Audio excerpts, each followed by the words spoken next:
There you hear from Mateus Morgado.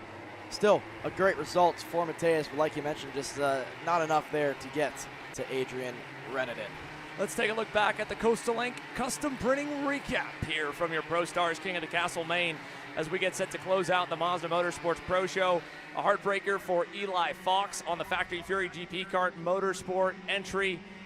And off the line, AJ Myers able to get the lead and get away from Mateus Morgado. But still, the race was far from there. A good start from the eventual winner, and Reneden getting into third early.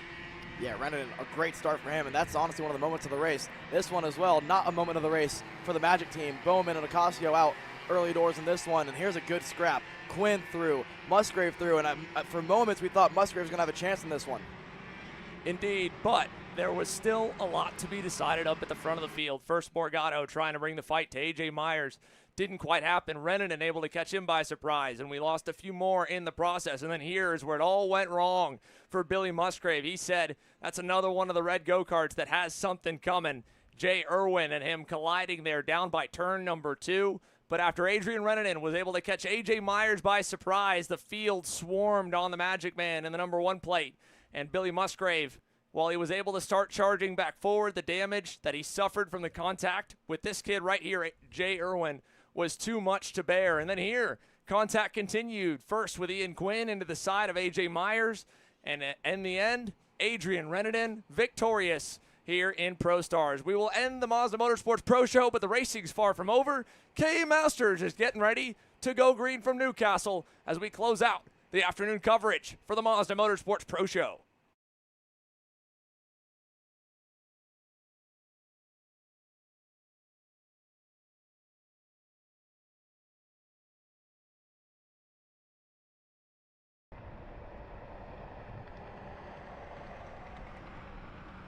Ready to go green once again. Main event number 1 of the undercard, KA Masters. It's the biggest grid of the class's history, and it is green from Newcastle. John Bonanno leads the field down to turn number 2, side by side behind 2 and 3 wide. It'll take 3, 4, 5 cars off the racetrack.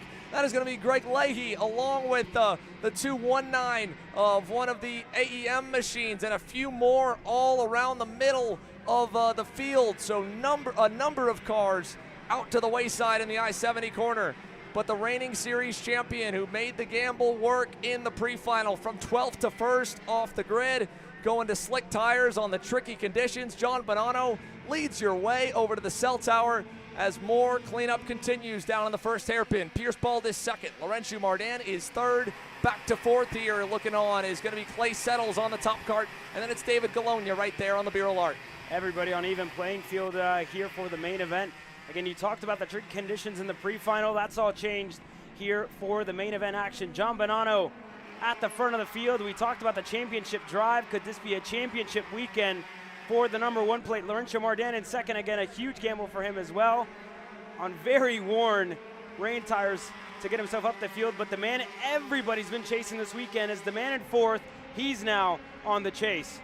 The sun is shining now at Newcastle Motorsports Park. We were hoping it could turn into a good afternoon. It looks like it is here, Caleb, and we've got a great race to kick it off. KA Masters nearly 6 deep here in the main pack, led by Bonanno, and a ton of different brands and teams represented. And right now, one of them is ready to challenge for 3rd. Top Kart USA onto the box provisionally as Mardan falls back. He'll try to cross him up, but he won't be able to hold it through the dogleg. And now it'll go all the way to David Galonia as he gets the Bureau Art into 4th there with a slick pass. So now Mardan back to 5th. And Anthony Stifler and Tyler Prestel look on. Yesterday, Tyler Prestel, Caleb, when we were up here, had a moment in the 2nd heat race, spun up and over the berm at the kink of turn 1, not even down at turn 2, slid so far he almost hit the pond where all the Newcastle geese and ducks are, and he cleared out one of the cable lines for the Stars race control system and took down the camera tower with it. His mechanic from Adrenaline Fix Karting, the owner of Adrenaline Fix Karting, Jim Conlin, took a picture, posted on Facebook, said, well, it's not always the best day when you come home with extra equipment on the go-kart than what you started with. But he looks good now here in that 6th spot. Yeah, and again, for David Galonia, right, you talk about him, and yesterday they got together, more drivers side-by-side action. There's Andy Kutcher looking to make evasive action as Mark Steele almost got caught up with him, but David Galonia's Steele Motorsports machine, his Burrell Art, was on the frame table yesterday after contact with Tyler Presto, and a couple of other drivers put him out of contention in heat race number 2. Here's Andy Kutcher. He challenged Clay Settles in the dry. He was fast there, but he has to get past a couple of the QG3 machines. Andy Kutcher finds himself up to 12th, and I think might be even further up than that here, Xander. As they roll through the right-handers and up and over the crest towards the cell tower hairpin, John Bonanno still your leader, but this fight is far from anything worth taking our eyes off of. Bo Amato there on the Kartworks Racing OTK. Paul Montopoli on the AMV factory team Best Kart. All on the inside or outside of the top 10 right now. The last time by the loop, it was Todd Shambo and Adamar Caligaro. They're 9th and 10th. We'll see if anything else changes there. There's a look at Shambo. It looks like he's got company. How about Andy Kutcher?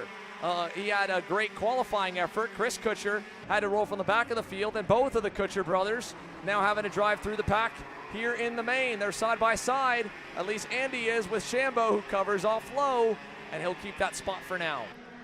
Yeah, able to hold on there for Shambo. Hold on to that spot there. Galonia was a little sideways on the exit of the shark fin, so that was a close call for him. Laurencio Mardan a little further up, actually right behind him. He was right behind him, able to get ahead, so I think that's probably what got Galonia's tires a little bit dirty. Talked to Austin Olds a little bit yesterday, and he was saying that anything offline, the marbles there, you're going to be facing that a whole lot for the next 2 laps if you do go offline because of how dirty it is. But even then, I think we just saw that there in the shark fin with David Galonia. Still a lot of time left to play, though. So much could change here. John Bonanno is the only thing that's been our constant, our non-changing variable. He has led every moment of this race, but that may be coming to an end. Clay settles on the bumper now as they round that final turn and put 4 laps completed on the board. Baldus lurking on back in 3rd. Here comes Clay, hometown hero for the lead. Turn 2, he's got it. Clay settles, takes command, and now it's Mardan into 3rd as Pierce Baldus continues to slip backwards. Next up to look for 4th will be David Galonia. He gets that here in the shark fin, and it will still continue as looking on is still Anthony Stifler and Tyler Prestel back and forth in the middle of the top 10. Yeah, Baldus and David Galonia continuing to go back and forth here, making moves on each other. But again, you talked about Clay Settles. He got shuffled back in that pre-final, which is why he started way far back, compared to where he was at the start of the weekend. But again, wasted no time, got up to the rear bumper of John Bonanno, and like I was saying earlier, right, everybody's been chasing that Top Kart USA machine of Clay Settles. Now, the battle further back, Pierce Baldus settled in behind David Galonia, behind them with Stifler and Tyler Prestel. They've been in line, but you can tell Stifler shaking his head in that little short chute into the scale house. I really think, he's starting to realize that they're losing a little bit of time, a little too much time to your top 3 drivers. As they roll through that final turn and head on to the front straightaway, Clay settles in the very first heat race on the weekend, was able to put a bit of a marker on the rest of the field. It's a little bit later in the day, but not by much from heat number 1 yesterday, as Prestel and Stifler bang tires and end up with a net change of 0. But it was the only session on the day that really there was a standout driver that could just break away from the field. And if he can do it again here today, it would be quite the celebration for Clay and quite a moment for Top Kart USA. The Indiana-based operation was at one point a very, very busy team and importer squad on the national scene. The likes of IndyCar star David Malukas has rolled through them. Indiana's own Zach Holden was a major player, and many more. And since then, they've helped actually really work on the grassroots side of our sport, bringing in a lot of electric karting to schools through the STEM programs in high school. And on top of that, supporting the local programs here at Newcastle Motorsports Park and at Whiteland Raceway Park down the road. But yet, Clay settles. He wants to take that brand back to the top here for himself and at home turf. And I say that with a bit of love as well. We won't see Clay on the road. He's a busy man. He's a newfound father here, and he's got a lot that he has to juggle to be able to get out to the racetrack, much like many of the KA Masters. But it would still be really cool to see him be able to put one up on, as John Bonanno, the champ, put it at Charlotte. the toughest Masters field here in the country. Yeah, 30 plus, the biggest Masters field outside of the Super Nationals. And again, talk about Clay Settles. To me, the most impressive thing of all is that, you know, every time that we come to town here at Newcastle Motorsports Park, he's always at the front. He's always competitive. And seat time for him isn't really a factor. He says, you know, the ribs are hurting. Old Faithful, like he was talking about his rib vest earlier on the weekend. It's kept him honest here for sure. But again, it seems like he drives every day the way that he is racing out there so far this weekend, Xander. John Bonanno doesn't necessarily drive every day, but he's a very active member in the industry, and he got a big run towards Clay, headed towards the cell tower corner. He couldn't quite do anything with it there, and I think he may be kind of biding his time. There's still plenty of laps left. They have yet to even really crest the halfway marker in this main event, because it's 6.5 minutes plus 2 additional laps after that when the time hits 0. And while we've talked about our top 2, how about the man in 3rd out of Chicago, but also out of Romania, Laurențiu Mardan aboard the Techno Kart. Another Midwestern-based operation. He and himself, Christian Vomir, have been active in the community for many years, and I'm sure they're very excited to now have their Norway Motorsports Park facility. Oh, John Bonanno with a moment out of turn 2. He gets a little bit out of shape. Let's see if Larry can take advantage. He cannot, at least yet. Here he'll wind up for a good run to the infield. Might be a bit aggressive. He'll wait on it and give Bonanno the opportunity to close back up. But back to what I was saying and talking about how we're going to a new venue, the Quaker City Motorsports Park over in Ohio for round 3 of the championship this year, a venue that has seen already a lot of life breathed into it in just a year, not even I think a full year of new ownership, and a lot more plans to go, is the Norway Motorsports Park, and that is where Laurențiu Mardan has done a lot of testing, where in years past it's been one of only a couple of cars at the racetrack, and that place has become a lot busier over the last few months, Caleb. Yeah, I mean, right, everything in the Midwest is growing, everything across the country as well, right? But we've been super excited to see a new track. I think a schedule that's, been exciting to see, as we see Tyler Presto looking to go on Caligaro. They're further back. We'll see if Presto was able to get that move done, and he wasn't. But Andy Kutcher, we've talked about him so far this weekend. He was challenging Clay Settles in one of the heat races. I believe has a heat race victor already to his name in heat race number 2, and now he's looking on the inside of Presto. Slots back in a line, but how about the 7-time champ in the state of Texas, Miguel Mir, joining the party here as well? Yeah, Miguel Mir for Orsolone Racing, edge of the top 10 ahead of Austin Queen, who's been there throughout. Of course, a multi-time Texas Sprint Racing Series champ in Miguel Mir. He's actually had a couple of weekends where he has tested himself against the best of the seniors and the kids. But this weekend, this is a test in itself. You are looking at drivers here that will probably be at the forefront of the rest of our Masters fields throughout the year across all major KC broadcasts, from the regional to the national events and into Las Vegas, where it all comes to a head for the Super Nationals. This is a stout grid. Hopefully we get to see more of it through the Quaker City Motorsports Park stop and the night fight at Trackhouse. And behind the leaders, well, the battles continue here in this packed house. That was Kutcher losing a couple spots. As fast as he was yesterday, the field is definitely caught up by Sunday. That was Tyler Presto, Adamar Caligaro, and Anthony Stifler all taking the fight to him again. So now he drops to what looks to be 9th on the board. No, Stifler drops back just in front of him. And it all ends up here still with more up the road. Adamar, my goodness, Adamar Caligaro all over the place trying to get by Galonia. Yeah, that was close. He was looking on the inside of Galonia. It looks like he just went over the curb on, what's a little kind of kink into turn 1 and hit the grass, got him sideways, able to hold it together, but that was a little too close for comfort there for Adamar Caligaro. Again, yeah, I think he's going to have to give it another go the next time around. He's run out of time, about 3 minutes to go left in this race if he wants to get some hardware here today. Adamar Caligaro back of the top 5 trying to get a little more. Laurențiu Mardan, he watched Bonanno make that one mistake a couple laps ago, kept his faith in the number 1 plate and gave him a full clear lap to clean the tires off and repress attack mode. And he's trying, but Clay Settles is doing a flawless job out in front. Last time by, he reset the fast time of the race, a 74.231. What is it this time at the end of lap 10? A tick slower and a couple of hundredths given up to the pair behind. But they're pushing, they're working together, or they were. But now Mardan, he wanted to go by Bonanno, and Bonanno said no dice. Yeah, it's just all about consistency from here on out, right? You look at Bonanno's lap time, you said it was a 74.304, and that's just a couple of hundredths of seconds quicker than Clay Settles. I really think they're going to lead a little bit more, and I think the draft should play into John Bonanno's hands here this time around because he is closing back up, but again, just has to realize, right, you can't put a foot wrong when Clay Settles hasn't made a mistake so far this race, so just has to get back on the horse. The same for Laurencio Martin. Tried the move on Bonanno, but again, we've seen it throughout the junior classes, right? Just waiting, biting your tongue a little bit when you have this much room to stretch your legs. I think that's the key to victory here.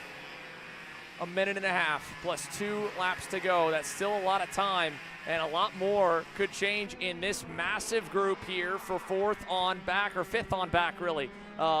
David Galonia, actually indeed 4th. They've shuffled Pierce Baldus back to the middle of the fray. It is Galonia to 4th, into 5th for Adamar Caligaro, 6th for Tyler Prestel, 7th back for Baldus, 8th for Anthony Stifler, 9th for Andy Kutcher, 10th for Miguel Mir. I mean, these K Masters drivers, even in this group, as focused as they are, I hope there's lots of smiles in the scale line, because oftentimes when you go back in their races, you don't get to see a pack this big and plenty of drivers to play with. And they have all been playing nice enough, just giving each other room. You saw even a little shrug there from Baldus towards Kutcher, saying, all right, all good. You can go on by, and I'll tuck back into line. But for a class that you would enter and maybe hope that you would just be able to not get cut from the structure and have at least a couple other cars on the grid to have 30 plus. It's got to be a lot of fun for these guys. Yeah, this is huge, right? I mean, everywhere you go, you kind of see 10, 12, maybe even in the single digits at some places. But to come out to, a national race when you have to pick and choose where you are going to race throughout the year, because obviously you have work, a wife, kids at home, or a lot of different things, right? Life gets in the way sometimes of being able to do something you like, but whenever you are able to hit the racetrack and you're able to race against, 29 other guys that are in the same situation as you that put stuff together last minute, I think to me that's the most gratifying thing of it all. There were definitely a lot of last-minute entries to push the number over 30. We'll see if a couple of them can maybe make some more headway here. John Bonanno now with the timer hitting 0. 3 laps remain for him to try and close that gap to Clay Settles. Last time by, they were neck and neck, dead even. Less than 0.04 of a second between Settles, Bonanno, and Mardan on their best times, and they all came last time by. So, I mean, they are hitting their stride at the exact same lap, at the exact same moment, and their pace is the exact same. But is the draft enough at 0.5 back to pull John Bonanno close and make it a fight like what we're witnessing here with Adamar Caligaro now at the lead of this pack for 4th? Yeah, I don't know. 3 laps to go left in this race, and that half a second gap to the lead for Bonanno, for Mardan. It's going to be a big one, but for the two of them, I think the only way they can get up there is they need at least a 10th on Clay Settles. I will say it looks visibly a lot closer, and when we get to the straightaway, I think they're going to get that last little bit that they need to challenge for the lead of the race. Mardan is definitely winding up. If he gives Bonanno the push, they might get there. If he goes for second right now, it'll be a little bit tougher and put a lot of pressure on himself to hit the marks. Down the front stretch, through the dog leg. He's going to play it smart and conservative and play for the win. He'll give Bonanno a big shove, almost too big. John almost dropped the left rear off, but he kept it going. Let's see if he can hold the grip through the shark fin. He does. Clay Settles has led the majority of this main, but his lead has gone from over a second to down to 2 car lengths. It's getting close here, and then you see it there, 3 car lengths in between the Timmy Tech Comp Kart of John Bonanno and the Top Kart USA machine of Clay Settles. And now I'm really curious to find out what's going on in Laurencio Mardan's head, right? You gave him the push that Bonanno needed to get up to the rear bumper, but Bonanno went a little wide on the exit of 1 that, kind of ruined that momentum that they did have. What does Mardan do in the last couple of corners? Does he pass, or does he try it one more time to try and catapult John Bonanno up to the lead of the race? He needs to give him a good shove, and Bonanno needs to hit his marks right here to set up for a run on that straightaway. Clay Settles doing everything possible to hit his marks. One more lap around home turf for the 254 with the reigning series champ bearing down with help from Mardan. Another big shove brings him down to a car length away. He's just got to hold it at the exit. He has a decent corner, but Clay again gets away so nice out of that opening hairpin. He'll pull the gap to nearly 3/10 by the time they get to turn 4. Settles has been really good throughout this infield section. We've seen these gaps kind of stay consistent throughout the heat races where he's been able to keep drivers at bay, but they close down on the straightaway, but he's able to reopen that gap once we get into these fast and twisty corners here for Clay Settles. It's looking good here, Xander. Laurentiu Mardan continues to apply heat here to Bonanno. At this point in the race, what do? You've given him everything possible to try and make it a fight, but he's going to be too far back, I think, outside of a major hiccup, and Clay Settles has shown no hints of that at all. A little wiggle out of the horseshoe for the final time. Mardan's going to put the heat on now. Not quite. He'll have to maybe try in the 90s, but I don't know. For Clay Settles, it is all but certain. Through turn 18, over to 19. Clay Settles is king of the castle in KA Masters. What a drive for Clay Settles. He's been flawless all weekend long. He wins on home turf for your reigning series champ, John Bonanno. The number 1 plate finishes second here today. Laurentiu Mardan rounds up your podium. Laurentiu Mardan aboard the Techno Kart, able to keep it close and continue to push John Bonanno with everything that he had to make it a fight at the end. How about Adamar Caligaro? That was a solid run for him on hopefully more appearances as we continue to see his name not only climb the leaderboard, but join the entry lists at the touring events here in North America. Tyler Prestel as well. I think that might be a Stars Series high for the 217, rounding your top 5. David Galonia representing the home racetrack well in 6th, along with Andy Kutcher in 7th. Pierce Baldus, talk about last second, top 10 result, very respectable for Hote's driver development. And of the 28 that we're hoping to take the green, Peter Cook, unfortunately, we did lose early. Greg Leahy, we covered him, and John Stanescu. But other than that, 25 able to finish of the 28K Masters starters, back to Evan Kozak. And Jacob Neary, I think, was one of the other drivers involved. So we'll take a quick break to step aside, folks. One main event in the books on the undercard. Our pro show wrapped as well, but we'll hear from our top drivers in that for our post-race presser following the KA Stars main. More to go from King of the Castle, round 2 of the Stars season from Newcastle.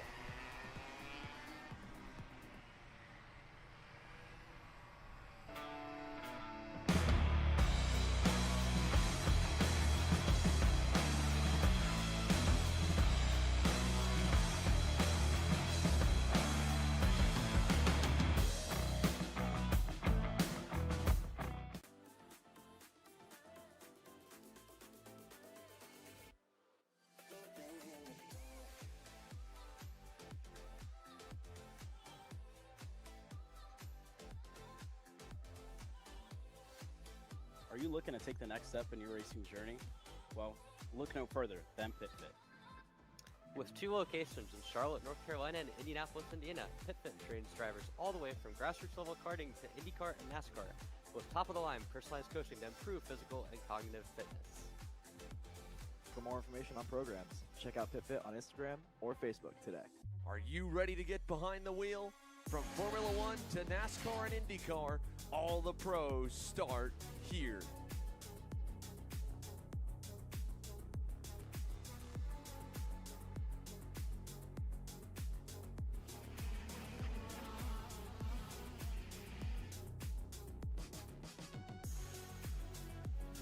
For more information, check us out online at mcckarting.com or call us and go racing today.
Welcome back, ladies and gentlemen. Here we go. It is time for the youngest superstars in the Micro Swift division, and a very youthful front row here. Slate Harrell quickly establishing himself as maybe the breakout star of the summer, but trying to join him is Brody Stoffel, who has been in the top 10 at almost every event he's competed at here this year, and the Jay Howard Driver Development Squad has got him lined on the outside of the front row. This grid is massive, 33 drivers for the age 7 to 10-year-olds. Coming off the back of that main event for the Masters, we go from some of the wily veterans and the oldest guys and girls in the Stars Series to the youngest.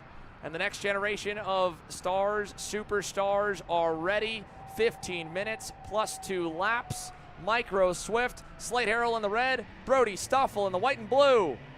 We are green here for the main event. It's a good start by that inside line. Look at Jack Katowski looking low. He surprised them 2 times already this weekend. Can he make it 3? Not going to be it, but Slate Harrell to the lead of this one. Right behind him looks to be Aiden Go. Recent national race winner here in Micro Swift. Brody Stoffel slots in a line in 3rd. Now with Brody Stoffel right on the heels of our most recent major winner, can Brody Stoffel as well become on a king of the castle like we've seen Clay Settles do for the first time, Adrian Reneden for the first time, and more. A long way to decide all of that, and a long time as well for the rest of the field to try and close on up, side by side back for 4th and 5th. And Brody already wants 2nd back. He'll take it there in the cell tower. Yeah, we saw Stoffel and Harrell work really well together back at Trackhouse Motorplex. We saw them work well together as well here earlier on today in their pre-final, pushing each other along. And you saw Harrell take a look over his shoulder, sees it's Stoffel, and they're happy to work together for now. As we look back in your field, a couple of the movers, a couple of notables further back. Lennox Lockhart, we're going to see him work his way through the field, but Katowski wants to take 3rd. He gets it into the last corner. Jack Katowski's up to 3rd. Aiden Go falls back to 4th. Back to Ramos, another Parolin in the 5th spot. Side by side here, looking to the inside. That is going to be the 41 of Liam Francisco going past. That'll be another spot up for him in terms of the early movers. 3 spots gained for Liam, make it 4 as they are nearly side by side here with himself and Samuel Chavarri in the number 6. Dutch Westbrook now going to bring the fight to the inside of the 06. Side by side behind him as well as Ev Gottschalk. And a moment as well for the Parolin of, that might have Ramos. Indeed, Enzo Ramos. What a slide from 5th across the line, back down to 10th. We stay green, still with a long race to go, and Slate Harrell leading the way here in Micro Swift as a big diver is sent by Dutch Westbrook, and Alexander Searle takes us a moment back to our most recent King of the Castle, Crown E. Thank you, Xander. Clay, we saw the emotion right after scale line, right? You're celebrating, you're kind of like shouting out your wife out there as well, right? So what does this race win mean to you? Gotta give a shout out to my smoking off wife, Molly. I wish you were here. Hey, love you and Tegan. I think this one means so much to me because Larry and John are drivers that I look up to. You know, they compete at a world-class level. To look back, those are 2 big, scary guys to have behind you, but I'm fortunate to have done so many laps here. I just went into, no mistake mode and was so fortunate to pull it off. But, man, Top Kart USA makes it easy. That kart was rolling and the Comet engine was screaming. Describe the weekend to me. I mean, you've been quick all weekend long. What was this weekend like for you? We went into a little bit of a crisis mode. The ribs, I thought I was going to have to withdraw from the event. My dad's rib protector only lasted 23 years. I had to borrow one from Blake. But if you want to know what that race was like, give yourself about as big of a wedgie as you can, and then let John Bonanno chase you around for 16 laps. It's pretty stressful. The rib protector was like all up in my armpits, but it was worth it, man. Just had to focus and put down clean laps. That's what we did, and it feels good to finish first. All right, thank you, Clay. One more thing. Who do you want to thank for this win, bud? Molly, Tegan, wish you guys were here. My dad's been busting his butt all weekend. Comet Racing Engines. And last but definitely not least, Blake Deeser, Top Kart USA. That guy's a legend. Roll Blue. Just grateful to be here running with these guys. Congratulations, Clay. Thank you, guys. See you next time.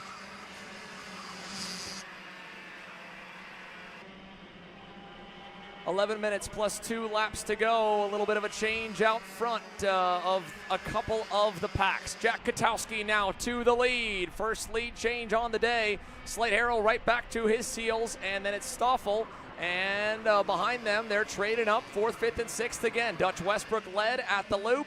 He'll go back to 5th, maybe 6th. I think he'll slot in just ahead of Aiden Go. And it's Liam Francisco now up 6 spots from 10th on the grid. That orange and black nitro kart is really looking sporty, Caleb.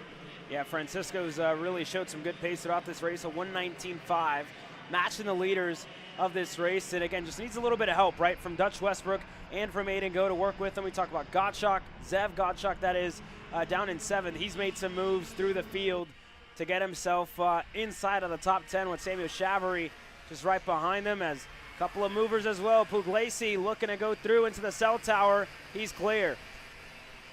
Batista, Pugliese, Bassi back there in 9th, now 8th. And Mason Brody now is the next driver to potentially talk about. He's on the Nash Motorsports EOS kart. He's gotten to the helm of that middle pack that has Austin Taylor, Caden Cladera, and Lennox Lockhart in the line. It's Liam Francisco as they follow along here for 4th on back, trying to bridge the gap to the leaders. Let's take a look at the lap times here. Last time, of course, having to make the pass didn't help. Now getting past, that won't help either. Dutch Westbrook leapfrogs back to the front of the grouping. And now Samuel Chavarri tries to go to the inside of Batista. Not going to happen. Yeah, that was close there for Chavarri. He just had to hold the brakes a little bit longer, I think, than he would have liked. Lost a good bit of time there, but there goes Aiden Go. Going back on Dutch Westbrook to take the lead of that second pack, and Zev Gottschalk has just joined. Francisco, nose down low, washes Dutch Westbrook wide into the grass, and Liam Francisco gets through, going for another spot in the green corner. Francisco retakes the spots that he lost a couple of laps ago. What a move there for Liam. Aiden Go right behind him, taking an advantage. Pugliese as well to get through on Dutch Westbrook. Down into the cell tower. Aiden Go a little bit more narrow on exit. He looks to the outside of Francisco, and that's going to open the door for Zev Gottschalk to look and poke a nose. It won't happen, and now he's got to be careful of the next driver in the line. Oh no, Dutch Westbrook going by on Batista, and he'll bring Chavarri with him. Look behind. I think they were about 4 wide for the 11th or 12th spot. Dominic Nagel, Caden Cladera, and crew. There is all kinds of calamity through the Microsoft field except at the top 3 spots. That's Mason Brody now at the front of the group. Then the Sodis. All of that transpiring changes up their order. It drops Dominic Nagel back quite a few positions. And with the net gains overall, it's still biggest mover until you get nearly to 20th for the 6 spots up for Liam Francisco. Unfortunately, since he and Dutch Westbrook and Aiden Go couldn't find any common ground, the gap that was 1.9 seconds a couple laps ago is now up to nearly 5. Yeah, that gap continuing to grow for your 3 leaders. Liam Francisco, like you said, losing time. And again, I think also the fact, right, that these guys are battling and the 3 drivers up front are setting in personal best lap times lap after lap, with Stoffel setting a 118.128. I mean, that's showing right why they're pulling away. And the top 3 leisurely Sunday drive back here. It's an all-out war zone as they continue to fight. Aiden Go, Francisco looking to trade the 4th spot. Liam Francisco, Aiden Go, Zev Gottschalk on the move here. He is now up only a net of 1, but he faded back pretty far off the start. So the number 21 still needs a lot of spots to get anywhere close to being the hard charger on this main. But there's a lot of time if they can just stay calm to at least separate themselves from the pack. They're not necessarily closing at all in your top 3. In fact, I think they might have just had a first lead change in a while, but 7 minutes plus 2 laps. We're basically at the halfway point. 5+ seconds. I mean, they lost a lot of time that lap again, but they did still pull away from everyone outside the top 10. There you go, a little bit of a look in your leaders. Nothing has changed for them. And nothing has changed in the second group as well. And I spoke too soon. Zev Gottschalk looking on the inside of scoreboard. Loses time. And Dutch Westbrook able to take advantage in the same corner where he lost about 3 spots a couple laps ago. Liam Francisco now gets further ahead. Dutch Westbrook pulling away a little more from Aiden Go and crew as they rocket over to the cell tower corner. Gottschalk still lurking on. Samuel Chavarri, he was impressive at Charlotte Motor Speedway. Lots of speed for that young man with PSL karting. Today, just a bit further back in the grid, and so is Lennox Lockhart. But Lennox is now at least clear of the madness that we were witnessing behind him. Caden Cladera trying to follow him forward, dropped a tire there. That was a big moment and a great catch by our camera crew down at turn number 16. And we'll see if we can get another look at that to show you how on the limit the Micro Swift drivers even are here. Only 9 horsepower, and they're restricted, but still the amount of grip on this racetrack, especially as the track has heated up, has brought the minimum speeds in the middle of the corner up, and they are hanging on to try and keep it on the surface. Here we go with your leaders. Jack Katowski looking for a maiden national race victory here this weekend. That's going to help him out just a little bit. Slate Harrell just dropped the tire, and that's the signal for Brody Stoffel to go up to second. And again, they're going to trade, but that gap to Jack Katowski has opened up here. You look at Katowski, the weekend he's had looking for heat race victories, just couldn't get it done. And now he's in a perfect spot to have control of this race as we head to the final couple of laps, Xander. Yeah, how about that? As we watch Lockhart close on into the back of the top 10, that's one of the points contenders coming into this weekend. But for your race leader, Jack Katowski here, as we check in with Lockhart and Cladera. Oh, a big slide in a moment there going out of turn 16 for Caden. Just so easy how, again, there's no extra runoff at the end of that corner. Now Lockhart again is back in 10th. Dutch Westbrook has now gotten back up to the 4th spot, pushed Liam Francisco back to 5th. They'll continue to fight it out here for the remaining 5 minutes plus 2 laps. But look up front. There was a gap with the battle back and forth for Brody Stoffel and Slate Harrell off of Harrell's moment, and it looks like it never even happened. They're already right back on the back door of Jack Katowski, who is hunting his first career national win, got his first big podium earlier this year. It could be huge for Jack if he could win King of the Castle against this 30-plus driver Micro Swift field. Yeah, the same for the driver in second place. He has 12 podiums this year, only 1 race win over in Houston, Texas at Rock Up USA, and this weekend looking to make it 2 for Slate Harrell. He had a great showing out at Trackhouse Motorplex, and to my knowledge, I believe that was his first race victory on the national circuit on the year. Yeah, Slate Harrell so good at both of the North Carolina stops on the KC National Circuit. And now in the Midwest, he's picked up in unfamiliar territory. Usually we have seen drivers maybe start to make a name for themselves in the micro and mini categories at the beginning of the year when we see some of the winter events, and then those drivers ride through the season. And granted, those drivers have still been around quite a bit. Lockhart was one of them who headlined the Winter Series events, but we've seen plenty more join the fray up front, and there are a ton of talented kids that, with the next older generation moving up to the Swift Stars class, are making it really hard to predict the micro wins. Many years we watched just 2 or maybe 3 superstars dominate the young kids class, the entry level to the major tour, and that is not the case. Slate Harrell breaking through. Brody Stoffel with a win at home and now in contention away from home. And Jack Katowski for the growth and development for both him and his brother Nico. He leads, and at this point I think he may have led the most laps so far in this main. And as well for Jack Katowski, right? I mean, you see him and his brother at almost every single racetrack on the calendar, and pretty much living out of their RV, traveling from place to place, practicing in the seat as much as they can, and you see it pay off, right? You see the performances that Nico Katowski's had throughout the weekend, and Jack as well, right? They've been really impressive throughout the weekend, and as well for all these other kiddos, right? We see him almost at every stop when we get to the national circuit, as well as a couple of the new faces, right? Like Aiden Go, where it was funded by friends and family for him to come out here and race this weekend and to take advantage and to put himself in the top 10 and become, a household name now in the Micro Swift class. I think that's really special for that family as well. So with 2 minutes plus 2 laps to go, Dutch Westbrook there in the blue helmet leads his teammate Zev Godshock in the middle of the top 10 group, 4th and 5th. Here's the first move in that pack in a while. Lennox Lockhart tracked them down, has gone by Liam Francisco, the Nitro Kart driver for Ryan Perry Motorsport. Phenomenal start, and then has slipped back a little. Now he's able to get back to where he was to start the lap as they both pass Aiden Go, and he goes back in on Lockhart, and the 14 slides into 8th as we exit the infield, but he's not done. He'll keep on going, and that will allow these 3 to get further away from him with only a minute and some change left. Yeah, it's a good move there by Liam for Lockhart as well to get himself well inside of the top 10 now. As we check back in with your leaders there for a second, and they continue to fight here further back for the 8th spot. Francisco, Lockhart, they were side by side on the exit of Cell Tower. Francisco now opening up a comfortable gap. Liam Francisco needs to be able to hit his marks here. If not, the Velocity Sodi Racing crew will be able to cheer on a comeback charge here for Lockhart. He's up by, I think, 6. Francisco, again, was up 6 on the start. Now he's kind of slipped towards the edge of the top 10. 20 seconds plus 2 laps to go, so they've got 3 essentially left in the going. 10 seconds away from an eventual fight for the win, and the Bennecks now are beginning to duke it out for P4. Westbrook back in on Gottschalk. He'll bring Samuel Chavarri with him.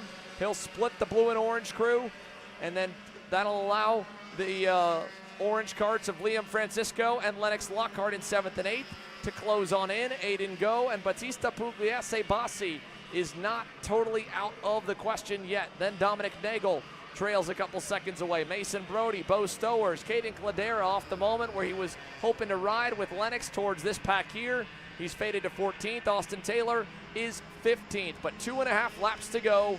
Fight is on for 5th here. Let's see if Chavarri's close. He's not really close enough, or at least not confident enough in the Cell Tower to go.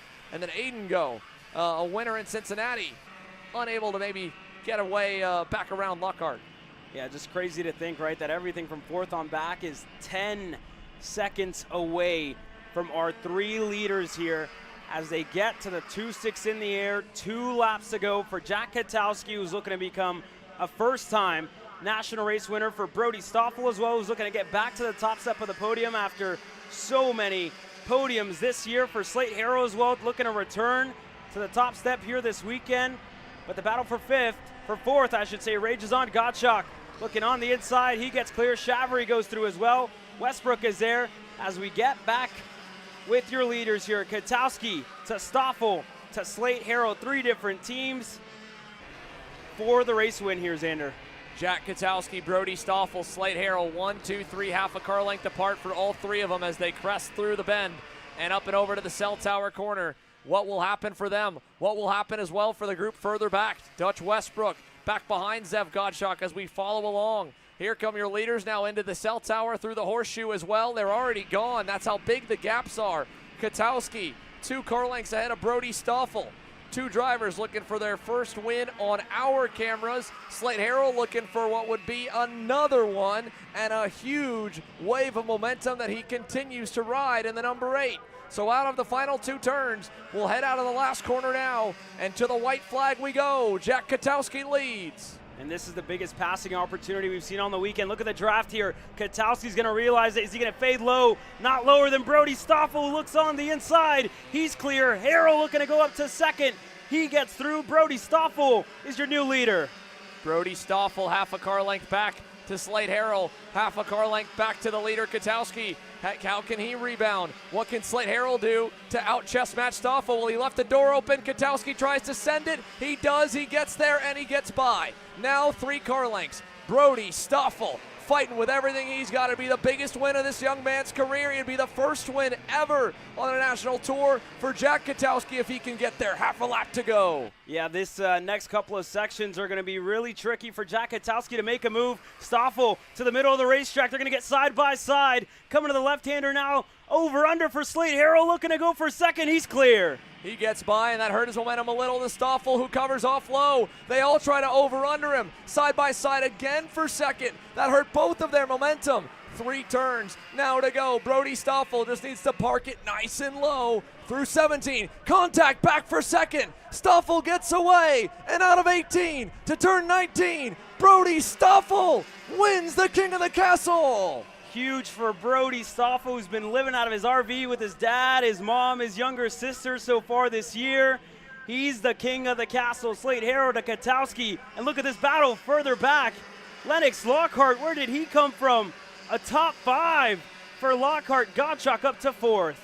9 spots gained for Lennox Lockhart and a great recovery run. They say your championships are won not on your good days, but on your bad days. And he ends up in the top 5. Zev Gottschalk what a performance as well after basically going almost unnoticed in qualifying and then slowly and methodically moving his way forward. He wins out in the biggest fight of the race. I mean, that pack goes all the way now to Mason Brody at the end in 13th.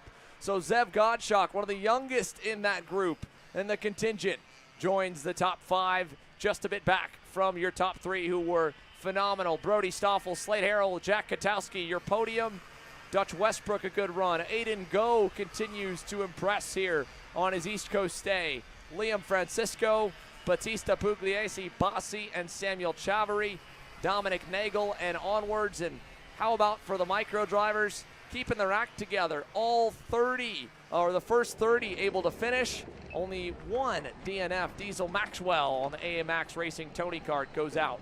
32 across the loop, and Brody Stoffel is a main event winner.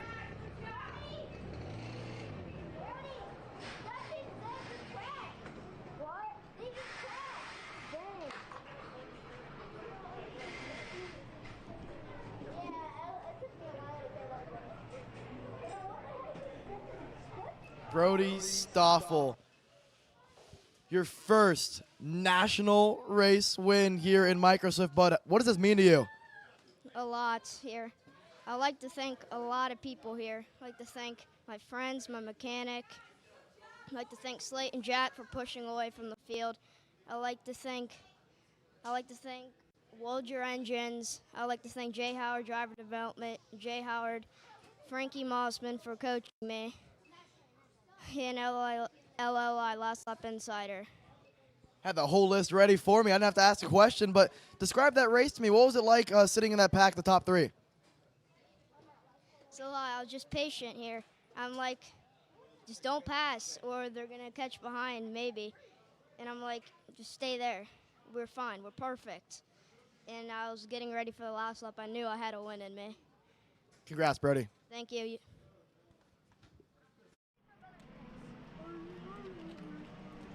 Brody Stoffel victorious in Micro Swift, and we go on to Shifter Master, and well, a very uncharacteristic moment there. Probably the only hiccup we might see this entire main for Jordan Musser. The PSL Karting Bureau Art has been locked down and locked in this weekend, and this main event may see much of the same. He was able to withstand the challenging conditions in the morning pre-final and from start to finish dominate. But they were close early, and maybe with back to a standard drive racetrack, we'll see a closer fight. Scott Presti will have the best shot at it going to the outside of row 1. You go back to Matt Machiko, the reigning series champ, starting alongside Tim Hollowell, Robert Fige, Jake Fetter on row number 3, Ryan Frank, Evan Batt on row number 4, Frank Runco and Morten Van Tak. Run up your top 5 rows, your top 10 starters. Lance Lane, Osley Cheek III on row number 6. Moving back to row number 7, Bradley Danoff starts on the inside. Last second call after being in the Maranello USA pit at the last major weekend, getting the chance to be able to race this weekend. He starts alongside Corey Matthews, and your field completes with Hugh Templeman and Kelly Johnson, I believe. Mike Rivera on the list. I don't think we've seen him this week, but let's look and see to the back of the field, and I think indeed it will end just before that. So 16 drivers on the list for Super Masters and KZ Masters. 30 and over for KZ Masters, 45 and over for KZ Super Masters.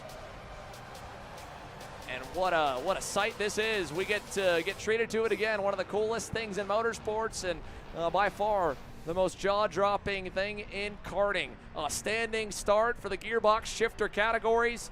One more time from Newcastle Motorsports Park. We go to Christian Marsh for the all clear, and the front row is ready for the Track Systems North America lights as they light up red. And Jordan Musser, Scott Presti, get ready, and away we go for Masters. That's the whole shot to Jordan Musser. A good start by Presti, and a good start as well. One driver into the grass, takes out Scott Presti into turn number 1. The Factory Fury GP machine of Evan Batt goes through and takes out the driver with the best shot of taking the fight of Jordan Musser here. Into the infield section we go. side by side. You have to go back to find any movement there with all the way to the end of the top 10. That is going to be the 568. Morn Van Tonk mixing it up with the regular Masters drivers. The leader in Super Masters with a super start. And here's Robert Fiege next up, potentially to get some heat into the cell tower from Jake Fetter. That's for 4th. But what a moment here that has already flipped this race upside down off the bat for Pro and Super Masters. Jordan Musser, the leader, and Scott Presti from the outside of the front row to the outside of turn 2 in the grass. Yeah, that was huge. A huge way to throw a wrench at this race.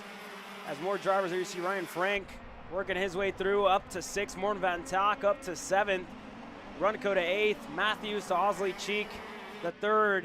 Your top 10 to start this one off, but Tim Hollowell starting to close down the gap to Jordan Musser here to a car length into the shark fin. Here's a replay as you see Evan Batt to the inside, pops up over Matt Machiko and straight into the side of Scott Presti.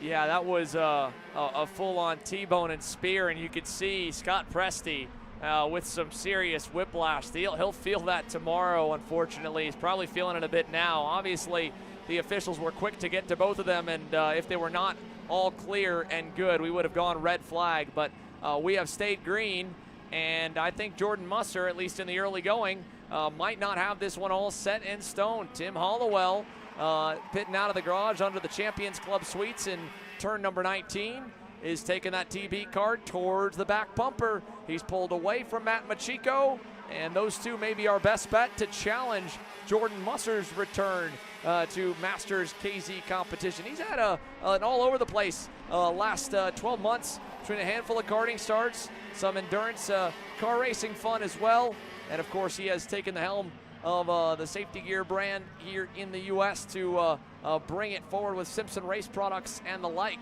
and all of that family, and they have been keeping him very busy from a little bit I've been able to chat with him. He's one of the most experienced and one of the best drivers, I think, at breaking down all the nuances about getting around at high speeds here in a shifter kart. Yeah, I remember talking to him a couple of years ago on one of the last episodes of Casey Happy Hour when we had him on, and it was good to hear, him breaking down the Burl Art chassis at the Super Nationals on how hard that was for him. But again, he impressed us last year over at the night fight at Trackhouse Motorplex, and even this year as well. He's been super impressive on his first start on the year, as we have more drivers here further back to the field. You look at a couple of the RS machines. Morn Van Tonk, Ryan Frank getting closer to what looks to be Robert Fiege here as he was passed by Jake Fetter. Robert Fiege under pressure. Let's see if Ryan Frank can get close enough. He'll be on the cusp over the dog leg, not quite. Oh, and tucks back in. Nothing there, through into the I-70 hairpin. Nothing yet, but getting a lot closer for Ryan Frank. This time by his gap at a car length and a half almost. And again, just kind of chipping away at it. It's really just all about being precise and consistent with the gears and, trying to be quicker than one another and finding a good enough run to really try and send it here. You really have to, go for it. We saw the likes of Reddington earlier on their shifter race, surprising each other. And I think that's the key around a place like this. You kind of expect where you're going to get past, but you got to do the unexpected almost. You do, especially in this class. This layout with a lot more of the major passing zones being followed up by a corner that goes the opposite way makes it pretty easy to defend your position. As we mentioned and as you saw, Adrian Reddington able to catch AJ Myers by surprise, but only one time. When Morgado tried that same move one lap later, AJ had already prepped for it, had narrowed his lineup a little bit, and there was nothing that he could do. You've got to be able to also, of course, crest the elevation change at the dog leg or here in the shark fin and keep the cart underneath you while going deeper into the corner than you're normally comfortable with. So whereas on the other direction, you've got this entire 1,100-foot straightaway to take your time and pull out a line. Yeah, it's huge here, and again, we're seeing that now, again, from Ryan Frank, still looking to go on Fiege. Hasn't found a way, hasn't found a gap, and hasn't had I don't think, a good enough run to really try and go deep on the brakes in any one of the corners, and you see the differences in line here as well, right?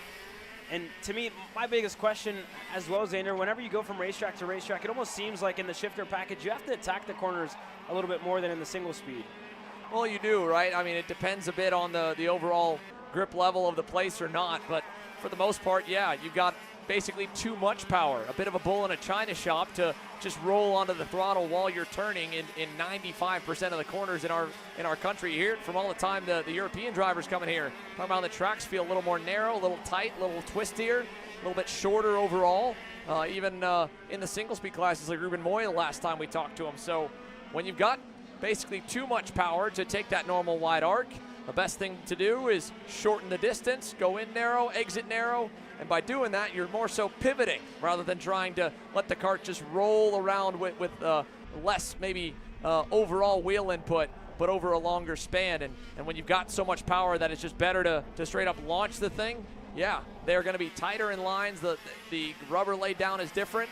And it was even interesting to hear some of the top pro shifter drivers after the last major event at the presser on Sunday talk about how just the difference of the tire compound of the class running before you will really throw these guys for a loop grip-wise. And, I mean, for pro stars, they follow up OKN stars, so they're going after MG yellows all the time. But when they go to the Pro Tour for SCUSA, they're following up MG Reds at times. The Super Masters and KZ Masters here are following up another MG Red class and a Microslip class. They're not laying down that sticky MG Yellow rubber. And while the MG Reds are pretty comparable, it's still not the same. Yeah, it's been, different for them. And again, for the Masters, like you were talking about, the tire compounds before them, right? They just went right after Micro. So that's a huge difference for them. And the heavier weight, yeah, right, as well. So you've got that to factor in, too. Granted, their races are a little bit shorter, and for some, I bet they hope they were even shorter than what they were. But I can tell you one driver that is definitely not hoping for a shorter main, and that's our man in second. Tim Hollowell on the TB kart just set his personal best lap time last time by. And while Robert Fige is still having to worry about hanging on to the top 5, Jordan Musser out front has watched that lead begin to slowly evaporate. It was a 2.5 improvement from a couple of laps prior for Hollowell. This lap, I think it might have gone back to even, but going back on the difficulty of following another driver too. Yes, in the high-speed classes with the aero developments on many of the manufacturers, you do have a little bit more downforce or downforce loss running close at high speeds. But for shifter karts, when you're going into the lower gears and you have so much torque, you're basically having to wait for the car in front to go or rotate, and then you can do the same. And so while Hollowell might be good when he's this far back to do his own marks, run his own line, when he gets closer to Jordan, he has to adjust and kind of go where Jordan is not, brake either later or sooner, go higher or lower on the line and shift his overall approach to be able to get then even closer from 3/10 or 4/10 down to the rear bumper and be able to send it. With 6 minutes to go as well, he's got time to continue to go to work and study. And for Matt Machiko, it's about hanging on. Jake Fetter, last time by, even to the pace of the Magic Kart. We saw, unfortunately for AJ Myers, the speed begin to fade towards the end of the Pro Stars main. Is the same beginning to happen for the reigning KZ Masters champion, Matt Machiko. Last time by, another 10th given up to Jake Fetter. We could have a fight for the podium here in a few laps. Yeah, the last time around it was a 107.5 for Machiko. Fetter a 107.4, so like you said, half a 10th in between the two, and Fetter really starting to push now to try and get onto the box here this weekend. Another one of the things, I mean, this racetrack, I think, in the shifter is, one of the most physical ones. Seeing our pro guys come off the racetrack, sweaty, even, the OKN guys talking about how physical it is out there. I can't imagine for, almost 15 minutes plus 2 laps to be out there, banging gears throughout some of the corners that give a lot of G-forces. A lot of people say, when you come to Newcastle and race shifter for the first time, your neck, it stays here in the I-70 corner. Well, and beyond that too, Caleb, talk about the humidity levels this weekend. They have been through the roof in Newcastle, Indiana. Of course, that's kept it pretty warm. Even in the low 60s, it feels like it's 75 or 80. And now with the outside track temp and rising the air temps probably pushing up to the higher 70s, I'm sure the drivers are feeling it in the closing laps. But when you've got enough, you can make something happen here. Jake Fetter, Matt Machiko back and forth for third, and the Timmy Tech comp card is by. So change of the podium and a potential swing in the points a little bit. Musser absent from round one, Hollowell the same. Jake Fetter was nominated as one of the top 3 moves of the weekend for the Stars Championship Series, and off of round 1 at Charlotte, that move got him a great result. This one, it might do the same, although the rear brakes there are definitely lighting up those MG yellows as we saw him really out of shape going into the cell tower. And that's interesting because usually, speaking to a lot of the pro drivers, throughout the year even, these shifter karts use, I think, more front bias than anything else, and it's weird to see kind of that rear react the way it did. Yeah, I mean, a lot of times they'll dial front bias in for a pass. I think maybe he may have just barely dialed back to where he wanted to go with the bias and gone a turn too far if he did make any adjustments to it, because they do have the ability to change that on the fly, and that's why you can see some of those crazy moves from way back with the kart not getting out of shape. But it is going to be faster to still run with a heavier emphasis on the rear, because you can lock it up and point it into the corner a bit, versus when you lock those front tires up, you lose your steering. So Jordan Musser, he's a master at that. He's a master at this place, evidently, and he's a master right now in the Masters Division's main event. So far, he's led every lap of competition today. Dominant through yesterday as well, and coming off of what was a mechanical issue in qualifying, it hasn't phased him an inch. But Tim Hollowell is still trying to keep him honest as they round the final couple turns. It'll be 2.5 minutes plus 2 laps to go on a back and forth push and pull lap time battle. Last time by, Musser pulls the gap back up to a 10th over where it was the previous lap. Hollowell closed in by 2/10. How about your update on the Supermasters class? In the last division, we were talking about Morn Van Tok and Lance Lane together. Well, Morn has put nearly 7 seconds away from the DRT racing driver, and the 45 and over, I mean, we talk about a little bit of the regular Masters guys. That the minimum age there is only 30 and over. Billy Musgrave is 33. There's a lot of veteran experience in the Pro Stars class, so probably not too bad for the likes of them. But the Supermasters, a minimum of 45 years and older for those drivers. I can only imagine what it's got to be feeling like right now with the humidity, with the heat, and like you said, with the high G-forces. So many corners fall away from you on this layout at high speed. The run into the cell tower, along with even the run down the hill towards the shark fin, and then what kind of feels like a weird drop-off in the infield hairpin. You feel that even more so than maybe going the other direction with the same turns. 1.5 minutes left. The gap that time, inches different. 400ths better, give the nod to Musser. And even then, I'm remembering back to the conversation I had with Musser early on in the weekend. He actually had a number 2 at the front of his number. He was slated to run in the pro category here this weekend, and quickly after doing some of the practices on the Friday, he said there's no way, absolutely no way I can go 18 minutes plus 2 laps around Newcastle Motorsports Park here this weekend. I've really got to switch because physically, I'm not going to be able to hold on. Here, though, with 15 minutes plus 2 laps, he seems to be holding on quite well. 45 seconds plus 2 laps to go. Hollowell out of the horseshoe is only a car length back from Jordan Musser. Maybe a little more. You can see how much the TB kart is really just out of shape in the 90s. Jordan's got his PSL Bureau Alert locked down pretty well in that section of the racetrack, but I think Tim having a bit more of a freed up rear end helps with a quick switch back and forth through the horseshoe section and coming off the cell tower. So in the comparison between the two, with 3 laps remaining, Jordan Musser, first time we've seen any bit of maybe pressure being felt visually. He went to the center of the racetrack there into turn 2.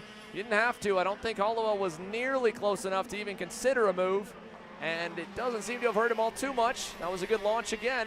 The gap remains 3 to 4 lengths between them. Fetter, for your update back on third. Matt Machiko's faded away from him by about 2 seconds. Ryan Frank in 5th is actually having a close fight still with Robert Fiege, 14 seconds back from the lead.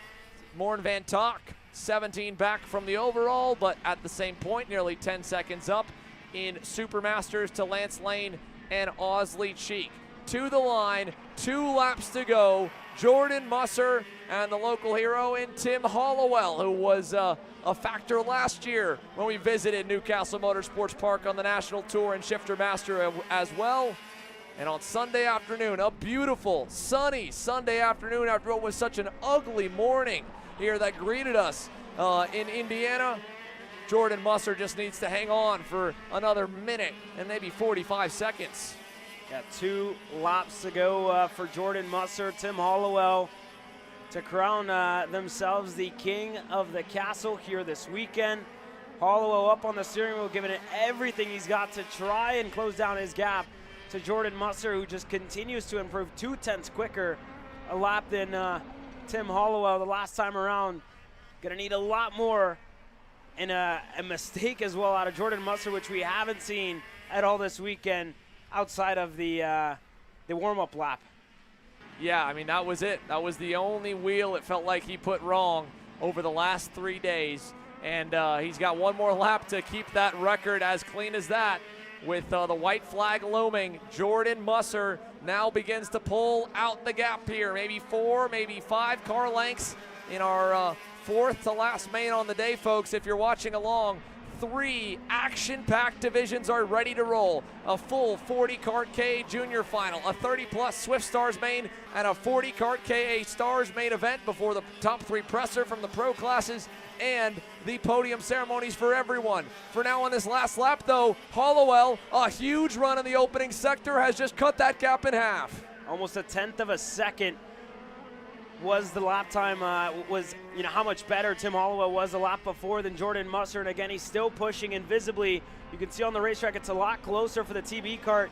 They're in the 2nd spot, pushing with everything. He's got to take away the race victory from Jordan Musser here. A bit of a bobble there in the horseshoe for Hollowell, and that should seal it. Out of turn number 15 to 16, 17, 18, and 19. Jordan Musser joins the biggest grid so far in 2025 for Masters Shifter Karting. And the last second call on Friday, it'll have him on the podium on Sunday. He wins King of the Castle.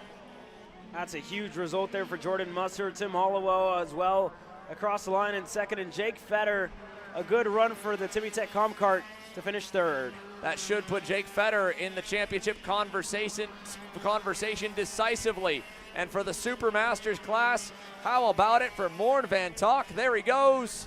Supermasters main event winner from Newcastle, Indiana. Lance Lane should be able to cross the line here shortly ahead of Frank Runco in the overall. And he'll end up 2nd as he gets by actually Corey Matthews in the closing stages. It'll be Osley Cheek, it looks like, to 3rd in Supermasters. That concludes it for the gearbox categories on the day. 3 single-speed classes remain: KA Junior, Swift Stars, and KA Stars. And we'll be right back with all of them from Indiana.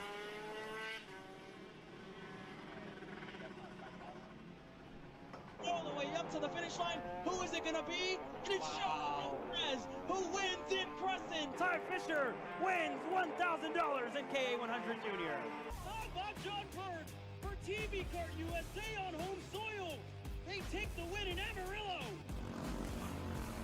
Amarillo Kart Complex is now the official distributor for TV Kart in the continental U.S. Become a dealer today. Champions aren't just born on the kart track. At SimShop, we deliver professional-grade simulators with the best performance-to-price ratio in the industry.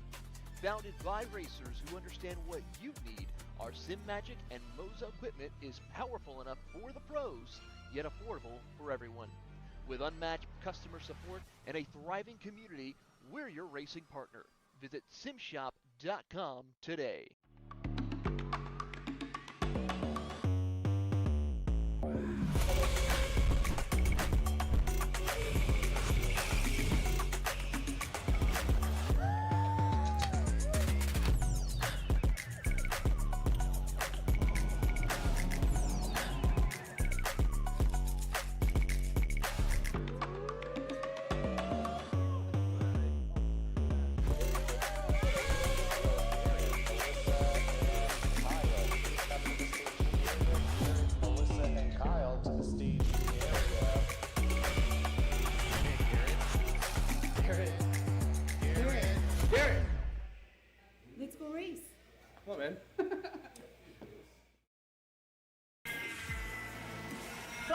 races. You asked for it, and we're going to bring it.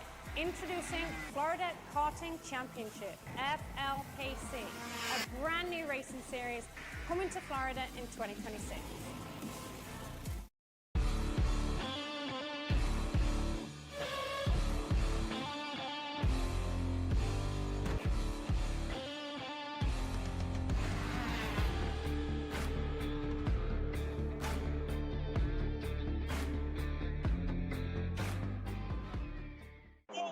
To the finish line. Who is it going to be? And it's Charles Perez who wins in Crescent.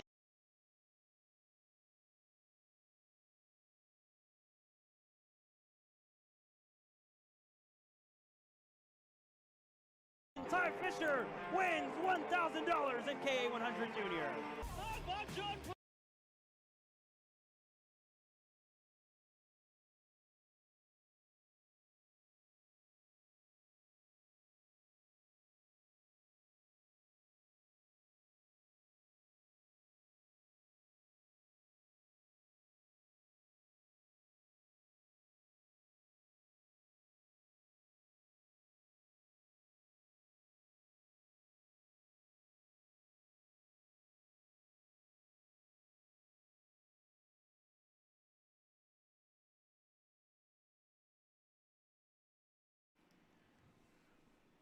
Welcome back here to Newcastle Motorsports Park as we get set to go green with your KA100 Juniors. Your KA Juniors, to be exact. Let's run you down your starting grid order for the final. The main event, John Antonino, already a win to his name today. He's starting alongside Max Weiland. Travis Pettit, Isaac Malquit on row number 2. Back to Cole Medeiros and Sam Tutwiler on row number 3. Mason Berry and Asen Dromaliv on row number 4. Nathan Golseth, Talon Laney, your top 5 rows, your top 10 starters, Juther Malaswamy, Tristan Murphy on row number 6, to Landon Boer and Derek Wargo on row number 7. Jake Resende and Parker Ives on row number 8, Darren Kidd, Shibley, Hogan, Najbert, your top 20 starters here today in KA Junior. Already a win to his name in the Mazda Motorsports Pro Show for John Antonino, and Max Weiland looking to get one on the weekend. Here we are into the tram lines once again. 3 mains remain to crown the final kings or queens of the castle. John Antonino, can he go 2 for 2? He leads us down to turn 2. It's a good start for the inside line. Weiland on the outside there. Pettit looked to have a good start as well. A little bit of contact for a couple on the exit of 1. We're all clear. John Antonino, your leader, to Pettit. And look at Isaac Malquit on Mason Berry. He gets clear into the shark fin. Malquit up to 4th. Caleb, as I was walking back here from that quick break over by the grid, it was full panic mode for Cole Medeiros and a heartbreak for the Canadian for Racing Edge Motorsports. That kart would not fire off the grid. Of course, he did not cross the timing loop, so he is well down the box, and I don't believe he was able to make it out on the racetrack for the main. It's one driver that absolutely could have been in this picture right here fighting for the overall race win. Instead, he sadly has to watch the last session of the weekend from the sidelines. Meanwhile, it's Antonino, Pettit, and Weiland in a similar story from earlier today. Isaac Malquit as well. The same 4 from our OKN Junior headliner main at the front of the field and joining the fray. How about the start and this weekend so far for Mason Berry? Yeah, that's huge for Mason Berry. He was out in Amarillo, Texas last weekend and just could not catch a break. Plagued with bad luck all weekend long, and then you turn around this weekend on the big stage at Newcastle Motorsports Park to be top 5 in a national race with, you know, basically your neighbor back in the day, Nathan Golseth, just right behind you. 2 kids growing up in the suburbs of Dallas, Texas, showing the national scene what they can do. 5th and 6th on the racetrack now. Back to Dromaliv, Tutwiler. How about a move for Parker Ives just outside of the top 10? Out of the green corner, we watch Antonino continue to lead the way to Travis Pettit and Max Weiland, Isaac Malquit, Berry, and then back to Nate Golseth right there. 3 packs of 3, 4 packs of 3, but this one will change. It'll be the 8-2-1, a Talon Laney going by. That'll move him into 8th. Sam Tutwiler back to 9th, and up front, a change here as well. Travis Pettit shuffled back to 3rd. That will potentially bring Isaac Malquit the gift he needs to close up to the leaders, because Antonino won't have any help on the straightaway. But even for Malkut, he doesn't have a pusher lined. Mason Berry's a little bit far back from him, and he'll have to deal with a hard-charging Nate Golseth here, checking the end of the top 10. More drivers to keep tabs on. Tristan Murphy is there. Juthar Malaswamy is there from a not-so-good start for both of them, down 2 spots. The biggest mover up the order is, I believe, Jake Resende in 11th for the Rocket Racing Company. He's up 4 spots of the front runners. Grayson Walcott up 10 on the Parolin from 35th to 25th and climbing as this middle fight continues. Parker Ives, and behind him, one of the new Gen Motorsport machines, I believe that was AJ Stoner battling with Darren Kidd. That's back around the high teens. Yeah, as a change for the lead, we saw Weiland make the move for second. We just missed the pass for the lead, but he's in control of it now, and you're starting to see drivers from 4th on back get a lot closer here. That's Malkut, Mason Berry, Nathan Golseth starting to close down their gap here to your top 3. You see them starting to come into frame. Dromalev as well, not too far back into the 7th spot. They're improving again with the fighting that's helped them out in between your leaders. This time by just over 11 minutes to go.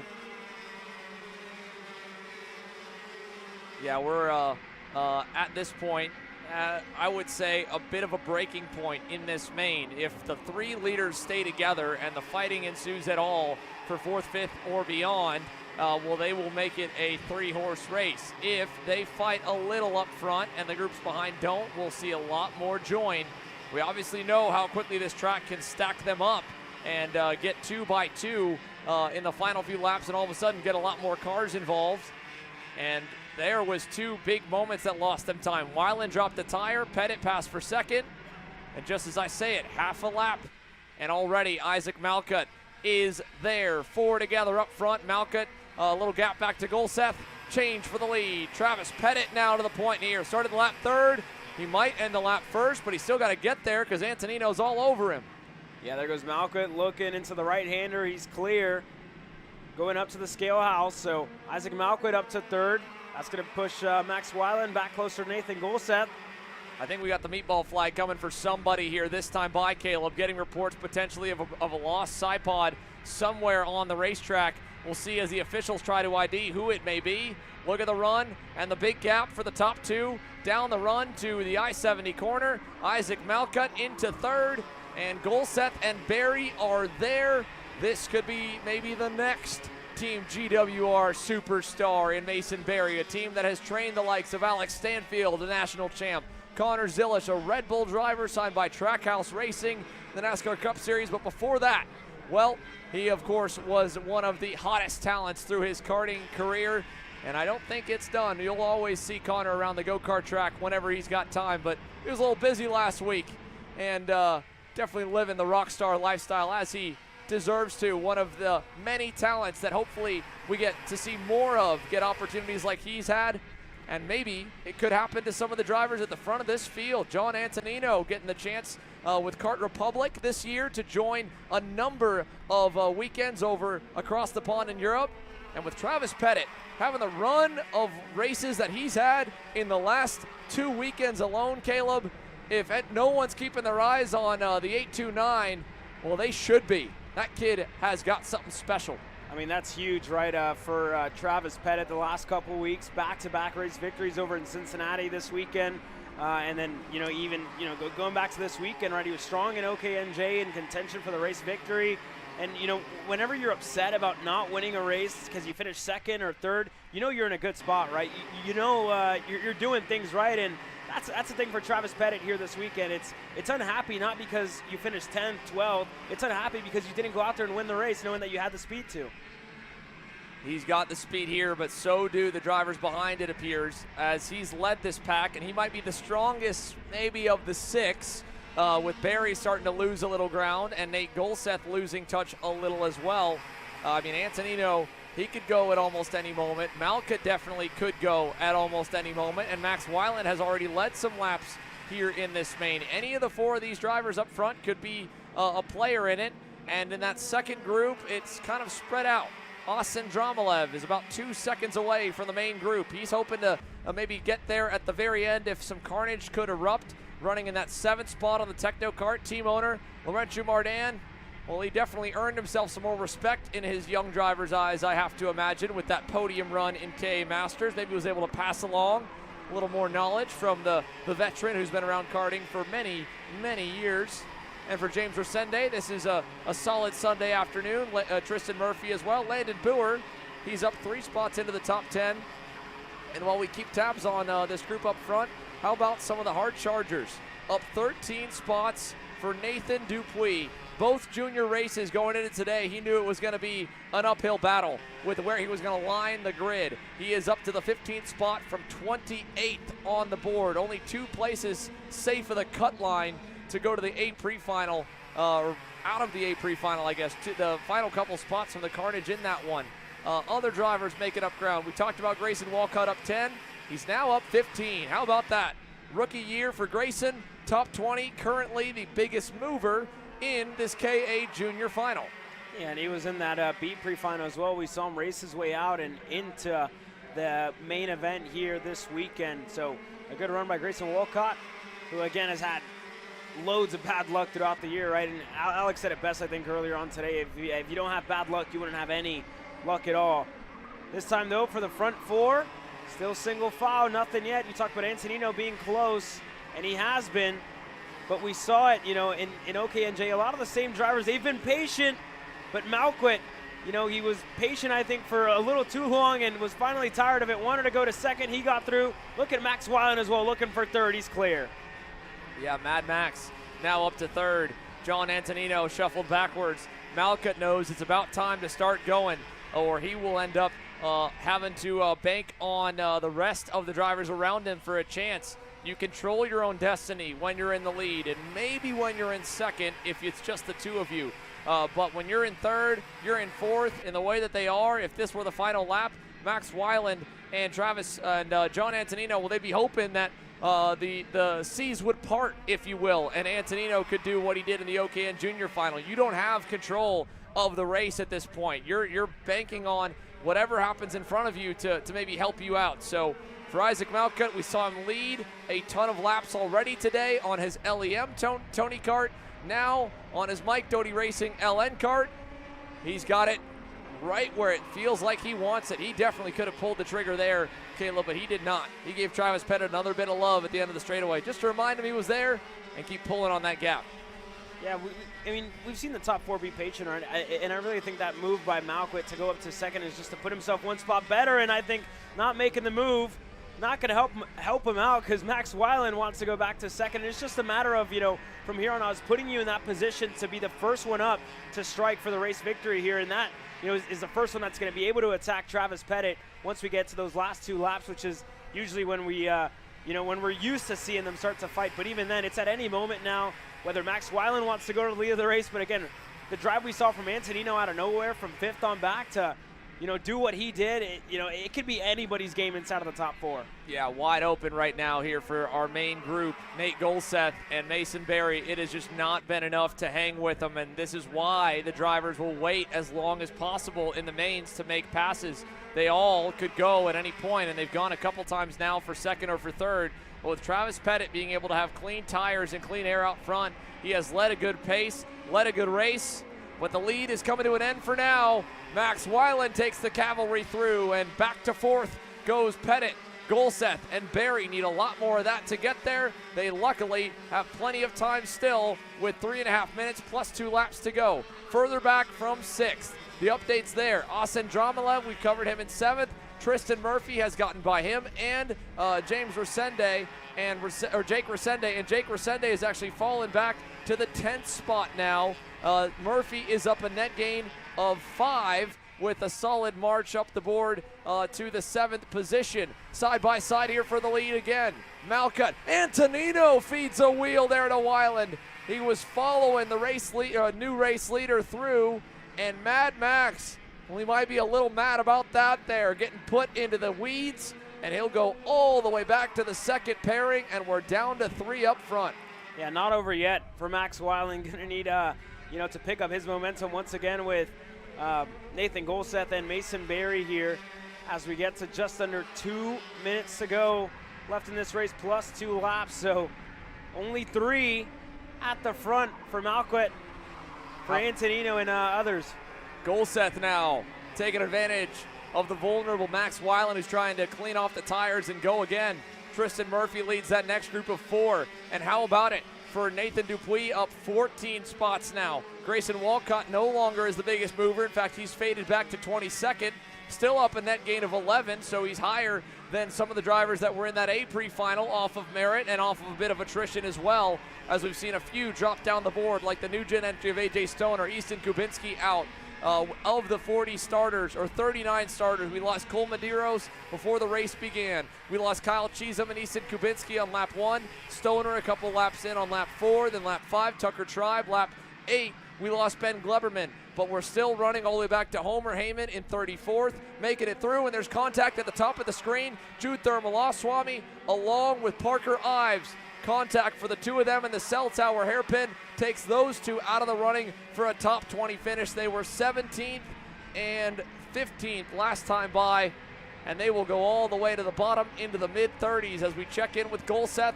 Barry and Weiland still digging, but now 3.5 seconds away, and there's more issues for Thermalaswamy. He'll come to a halt here at the outside of the scale corner, turn 16. Yeah, unfortunate, which it's been a good run for Jude all weekend long, right? Putting himself in good positions, making good moves, and just all comes undone here in the main event in KA Junior. Further up, Max Weiland looked for a move there on Mason Berry. He was able to get through for the 5th spot. So for Mad Max, is this a chance back?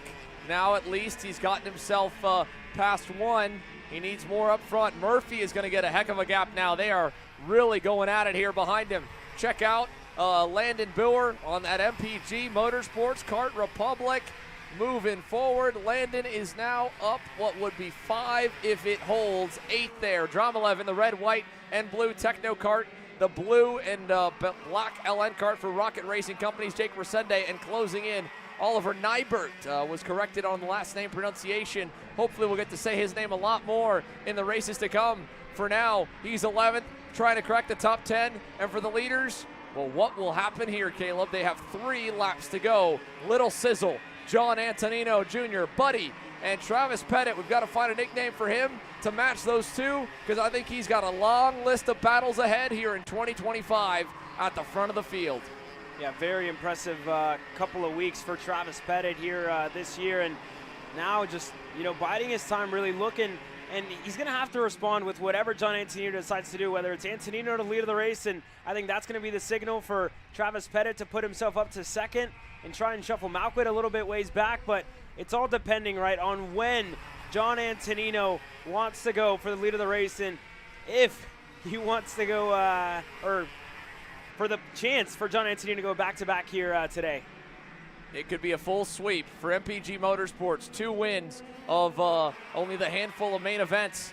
2 King Crowns for John Antonino Jr. Or could Isaac Malcutt at his track where he's grown up at win on his final opportunity of the weekend? Or could Travis Pettit go 3 out of his last 4 major main events? Let's see it with 2 to go. Nobody bails out of line into turn 2. That one, a shocker to me, Caleb. Yeah, Malcutt didn't even go low to defend. Antonino didn't even try to go for the move. And I think if you're Travis Pettit here, I really think he's going to try to go for a move at some point in this lap.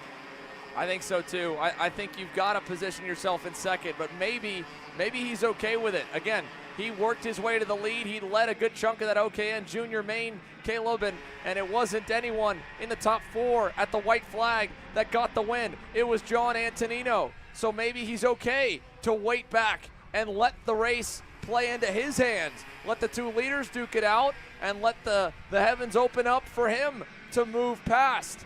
Out of the horseshoe through 15. Isaac Malcutt continues to lead with no issues at all to stay on the normal line. Antonino says keep on going. I want to wait a little longer. And those 2, they built up the trust. They built the respect in qualifying this weekend. Really, those 2 in 1st and 3rd, but Antonino as well. And now, with 2 to go given, I think we're going to go 1 more. We're showing the white flag. That'll get adjusted. So there, we thought it may have been the last lap. This is 2 laps to go, so that explains a little more time given to our top 3. Yeah, and still nothing out of John Antonino. Been patient, like we said, just biting his tongue, right? Hasn't even showed the chance to try and go for the move just yet. So he's waiting behind Isaac Malquit. And again, when we said with the 3 to go a lap ago, they were still super, super patient. I'm just not sure, right? Kind of confused because this isn't what you're expecting to see. You're expecting to see that just that little bit sooner. Over/under now for Isaac Malquit. Antonino tried it, and quickly enough, Malquit retakes the lead. Well, in the lap times, they've tapered off a bit. This track, as hot as it is now, it's got to be super greasy, super slippery. I can only imagine what it's like for these drivers at the end of the main, how hot the tires got to be cooking with all the rubber that's been laid down. More than 300 entries for the Stars Championship Series King of the Castle round, a record high, and a 60-plus driver entry count in KA Junior. The main event is set to go down to the wire with just 3 of them that have rose above the rest. Malquit to the lead over Antonino. Pettit with a big wide arc, but he won't have enough momentum on the exit to do anything with it. He'll tuck back into line as they go for 4 and 5. There goes Isaac Malquit to the bottom of the shark fin. Fends off Antonino and Travis Pettit. Not a good enough run for Antonino on the exit of the fin. Here goes Pettit again, a wide arc. Gonna get close to Antonino side by side into the green corner. Not enough for Pettit either. Isaac Malquit, John Antonino Jr., Travis Pettit, 1, 2, and 3, up and over the hill to the cell tower hairpin for the final time. Big wide run for Pettit. This could be the over-under he was hoping for. He clipped the curb a little bit. He'll get contact, and Antonino and him collide. Malquit with a big gap now. They have kept it going somehow, some way. Still in the podium fight, it'll go to the 2 of them. But Little Sizzle is riding off into the sunset as they battle for second through turn 16, 17, and 18. Final couple turns, it'll be a fight for second. But for Isaac Malquit, Little Sizzle wins King of the Castle in KA Junior. That's huge. A long time coming for Isaac Malquit. A year of bad luck in 2024. He's had to wait for it, but he's back to the top step. Travis Pettit gets the better of John Antonino across the line to finish second. Antonino, your podium here in KA Junior. And all results, again, unofficial, folks. We saw, obviously, a bit of contact, not once, but now twice on the exit of the cell tower hairpin here for the KA Juniors, battling for the lead and the race win. Isaac Malquit, your main event winner, though, and I think that one should stick without problem. He was clean from start to finish. Travis Pettit, John Antonino, Buddy should stand on the podium, but again, all results provisional. Max Weiland, he claws his way back to 4th there with an incredible comeback drive. Parker Ives able to continue after the contact that dropped him down. He recovers to 23rd. Grayson Walcott would have been biggest mover, 15 up provisionally from 15th to 20th, and something's happened here on the final lap with him and the 8-8. Grayson Walcott there across the line in 20th, and Ezekiel Height crossed the line in 18th. And both drivers are getting quickly responded to by the Stars officials. They appear to be okay. And Isaac Malquit, well, he's a little better than okay. He's a winner in KA Junior for King of the Castle. Good job, Blake.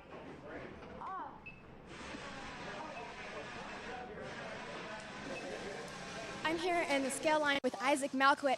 Isaac, let me be the first one to tell you, you are a king of the castle here today at Newcastle Motorsports Park. Tell me, did you come into this race with any specific strategies, and how did it play out for you? It played out like really good. My plan was like, starting 4th, I'm probably not going to get like that good of a start. So my plan was just to get to the lead as fast as possible because in my opinion, whenever you're leading, it's just better because you're more in control of the race.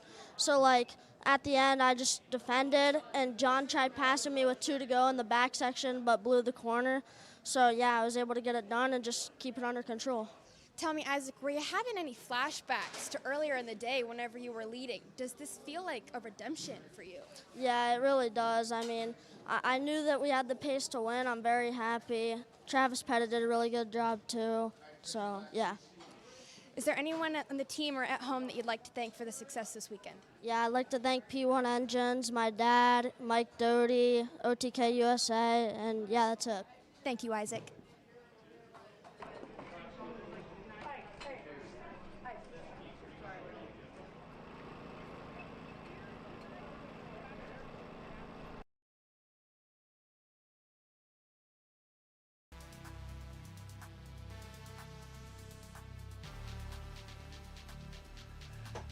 It'll take a moment to clear things up from KA Junior, and of course they've got a lengthy scale line to roll on through. We know, of course, Swift Stars will be running up next. 2 more main events remain from the Stars Championship Series King of the Castle round 2 of the season. Round 3 slated in the shortest turnaround of the year. Quaker City Motorsports Park ready to host hopefully another 300 entry crowd just a stone's throw down the road in Ohio. We can't wait to grace that new facility with all of the stars from the Stars Championship Series. And 2 more mains remain. We'll have our post-race presser with our Mazda Motorsports Pro Show top 3 finishers from a number of the headliners. And, of course, podium ceremonies will follow that one up as well. Caleb Vieska, myself, Alexander Searle, Haley Donaldson, and more, grilling them on questions and enjoying the action here from a sunny afternoon in Indiana. With more racing on tap.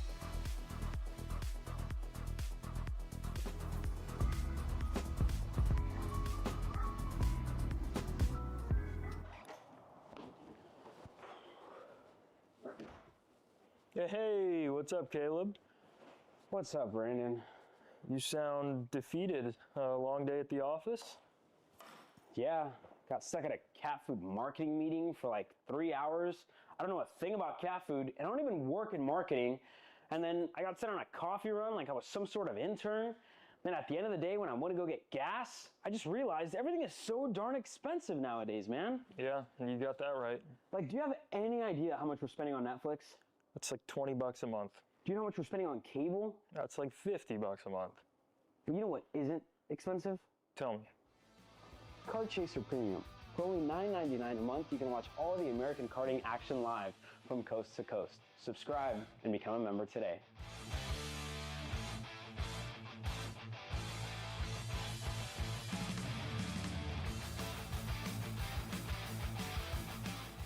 Paulie Massimino wins in KA. Paulie Massimino is a winner in OKN Stars.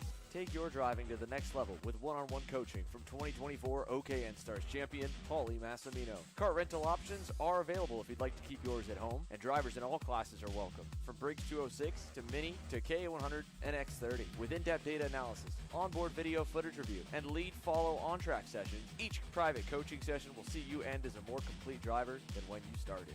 Book your coaching session now. This is Karts on the racetrack now. Swift Stars ready to go green. Jaden Francisco pretty in pink and pretty at the front of the field. He'll get set to lead us out of turn 19 and towards the front straightaway for our second to last main on the afternoon. KA Stars on deck, 15 minutes plus 2 laps here for the young guns, ages 8 to 12 years old. Christian Marsh eyeing them down, keeping the speed low. They'll hit the box and we'll go green down through the dog leg to turn 2. Good start for the inside line. Win Gottschalk looking to get something done around the outside. Not going to happen. Gets pushed wide. It almost it looked like almost 10 drivers were able to get past Win because he's further back just on the edge of the top 10 now. Yeah, it really hurt himself. Holden Myers as well lost a number of positions there down back at turn at number 2. And as they roll into the infield here for the very first time, let's see if everybody else can survive it. It looks okay. Good stuff so far for Jaden Francisco. Back to Hudson Howard, who's at a great start here. How about it for Hudson on the move in Swift Stars? And right behind him, Jake Manalio is there. Santiago Orioli is 4th. Maxwell Macha on the Paralyn is in 5th with a good charge. Yeah, great showing for Hudson Howard, the rookie here this weekend in Swift Stars to get himself up to 2nd. That's a great run so far. Manalio as well up to 3rd. For Orioli starting 5th. He's up a spot, I believe, in 4th. So that's a good run for Santiago Orioli as well. And looks like Maxwell Macha just right behind them. And more working their way through for the first lap. And we'll see how they stack up. Nitro Karts powered by Ryan Perry Motorsport, 1st and now 2nd as Jake Manalio goes by on Hudson Howard early in this main. Side by side as well, Howard drops to 4th. Orioli gets around his fellow Kart Republic driver. And then you go back to the likes of Win Gottschalk and Dominic Gaddis all there, 6th and 7th, with the leader getting a hefty gap now as they go to the infield. Back to the bright white helmet of Jake Manalio. The pack of them goes all the way to Holden Myers in the 8th spot. Enzo De Janeiro and Paxton Romero a little further away. Actually, De Janeiro's gotten around him. I don't know if Paxton did also. But so far, so good for Jaden. And his teammate in Manolio got away great out of the green corner as Orioli sends it in nice and deep to the cell tower hairpin. Yeah, I was just about to ask, how did Jaden Francisco get such a big gap? But, I mean, now seeing Hudson Howard back and forth, I mean, you have to assume, right, that Manolio, Orioli going by, that opened it up by a lot. So Manolio up to second, Howard getting shuffled back, and Dominic Gaddis as well, a good start for him. Orioli goes up to second. He's clear. Macha looked to go back by on Jake Manolio as well. Didn't have it. And here goes Gottschalk in the last corner. Pushing up the rookie wide there. Dropped the tire into the grass. Santiago Orioli with the move by Manolio. Now they find themselves nearly 2 full seconds away at the end of lap number 2 from the race leader. Jaden Francisco shot out of a cannon here to begin this main event of 15 laps, or 15 minutes plus 2 laps. The rest of the contenders, a number of major race winners all throughout the top 10, struggling to sort themselves out and try to hunt him back down. I mean, this is very uncharacteristic of a 1.2 mile circuit. But how about it for Jaden? I mean, this is a big lead to work with. It will require a lot of effort and a lot of coordination from the middle of this pack, and there's not too much of it right now. Win Gottschalk making a move on Maxwell Macha. That'll put him side by side with his Paralympic teammate and Enzo De Janeiro. They'll tuck back into line. Holden Myers all over the 190 as well. And then Paxton Romero, caboose of the train, even to Dominic Gaddis there on the MPG Kart Republic. He's dropped a couple spots, but he's still in the mix. And then you find where Hudson Howard, it looks like, may have been shuffled to pretty deep down the top 10. Quite a bit of changing there. Let's see if this lap closed up. They got a 10th. They need a lot here in the next 11 minutes. Yeah, Gottschalk's been rapid at this stage, and you see already going up for second. He's through on Orioli. Manolio going to go back by as well. Enzo De Janeiro, Holden Myers going through on Orioli. And Maxwell Macha looking to go into the shark fin. He's clear as well. Maxwell, can he get going a little bit more here? Back in that 6th position. 7th for Orioli, 8th. Oh, a little wiggle there for Santi. Dropped the right rear off the racetrack in that infield hairpin. Santiago Orioli trying to keep touch and reset now as Win Gottschalk takes command of the field from second onwards. And we'll see if Win Gottschalk and Bennick have him fast enough to run to the leaders. You can see he's using all the racetrack there, trying to carry as much speed as possible. They know the task at hand is going to be a tall one. Jaden Francisco is half a straightaway on the short shoot, at least, up the road. Macha there. Orioli now back all the way to the likes of Dominic Gaddis and crew. Yeah, even though Gottschalk was having to make moves the lap before, he set the fastest lap of the race. He was half a second quicker than Jaden Francisco. This time that belongs to Holden Myers with a 1:17.0.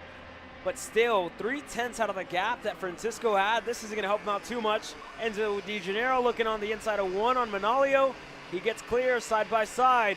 Manolio, Myers goes the way of Jake Manolio to hold on for 4th, and that switch for 2nd. That's going to stagnate their progression forward just a little bit here, Xander. Quite a bit. Enzo De Janeiro now to the front of the field. You can see him frantically motioning with his hands, saying, all right, I've got the speed, trust in me. Now, Win Gottschalk, like you said, he was a rocket ship early. He had already picked up a couple spots to get back to where he started on the front row, but they'll have to put their faith in Enzo. Will they do that? Into the back hairpin. So far, they will, as the sun continues to beat down on the afternoon here in Newcastle as we approach 5 p.m. For the final main event on tap. KA Stars will roll, and then it'll be a short period where we'll fill with some extra intel from our pro drivers before the podium ceremonies to close out a massive weekend in Indiana. To the line this time, a little bit shy of halfway. It was 1.7 last time. It is up to 2 seconds now with Enzo going past. But Win Gottschalk, he's trusting him. He'll push him all the way down the straight as Holden Myers has now gone past Jake Manolio. Yeah, looking at the gaps, given they were fighting, but a 1:17.0, Francisco set the fastest lap of the race, so he's starting to come into life here, just about to reach the halfway mark in this race. So again, from second on back from here on out, right, is just stay like this. Let's work together and let's try to get up to Jaden Francisco. 2 or 3 more moves like this might not fall their way. Gottschalk looked to go in the green corner. He got clear. Holden Myers fighting as well for third. He's going to stay in fourth, but Enzo De Janeiro falls back. And you see Gottschalk open up his gap to about a kart length. But yeah, just, they can't afford much more of that, Xander, throughout this race. No, they cannot. They need to be able to just put some trust in each other and give the leader of the pack a little bit of leeway if he does make one little mistake. It's hard to gauge braking markers, Caleb, when one lap you get pushed at 3 or 4 miles an hour faster, maybe even at least 1 or 2 than what you did going into that same corner the lap prior. And while, yes, the leader is the essential snowplow, the first driver to a section, if anyone in the back went off and drug dirt or grass or debris onto the circuit, that's only one go-kart. So you're still kind of having second place in this case, being the next one to clear a path and be the first one to go, oh, well, it's a little bit dirty here, and end up making a mistake. And again, most of the drivers, their rule of thumb, if they are trying to take any extra ego out of it, is going, okay, I'll follow you if you hit your marks. The moment you miss one, that's when I know it's time to pounce. And we see Wayne Gottschalk now back at the point of that second group. Remember this weekend last year, Jaden Francisco was a standout star there as well. He seems to like this layout a good bit. And now with the dry conditions, the Ryan Perry Motorsport Nitro Kart has just been unreal. I mean, every lap of this race he has put together has been nearly flawless. And last time by, he was one of the only drivers to crack the 76-second bracket. This group working together, the group in front of them working together, can only muster low 67s. So he's a 10th to 2/10 better. Is this lap good? It's still not enough. 2.5 tenths better than Wayne Gottschalk with help for Jaden Francisco. This is a masterclass in the making for that young man. Yeah, that's huge, right? The fastest lap of the race, and again, all on his own. You talk about how important and how significant the draft is, and the lower speed categories like the Swift Stars category here this weekend, and he's thrown all that out of the picture, just showing some pace on his own as we have battling further back. Maxwell Macha, Santi Orioli trading the 6th spot. Continuing to watch the field through the green corner. One driver is off up at the top of the hill at turn number 2. And I think at this point, Caleb, with 5 minutes plus 2 laps left, you never quite know what can happen. But I think for that main pack of 4 from 2nd to 5th, they might have resigned themselves to saying, all right, today is just not our day, and this will be a fight for the podium and not for the race win. But at least as of this time by the camera shot here by the scale house, they are staying tucked in line. Now, behind them, things have changed, to be fair. Santi Orioli at the front of that next group was the case last lap. Maxwell Macha, who was up in the mix of things off the start, is now in command, 6th on back. Orioli there right behind as well. Then you've got Nicholas Mose, Santi Orioli's teammate under the Orioli Kart Performance MPG Motorsports camp. And then Hudson Howard, who had a great start to get up as high as 2nd. And on his Swift Stars debut now, he has still remained in the top 10, but he's faded to the 9th position and is just kind of running as the caboose of that 4-car grouping. At the end of the top 10, Dominic Gaddis on track for a great day. The 114 fell back 2 spots from his starting position of 8th, but it's still solid. Paxton Romero back in 11th.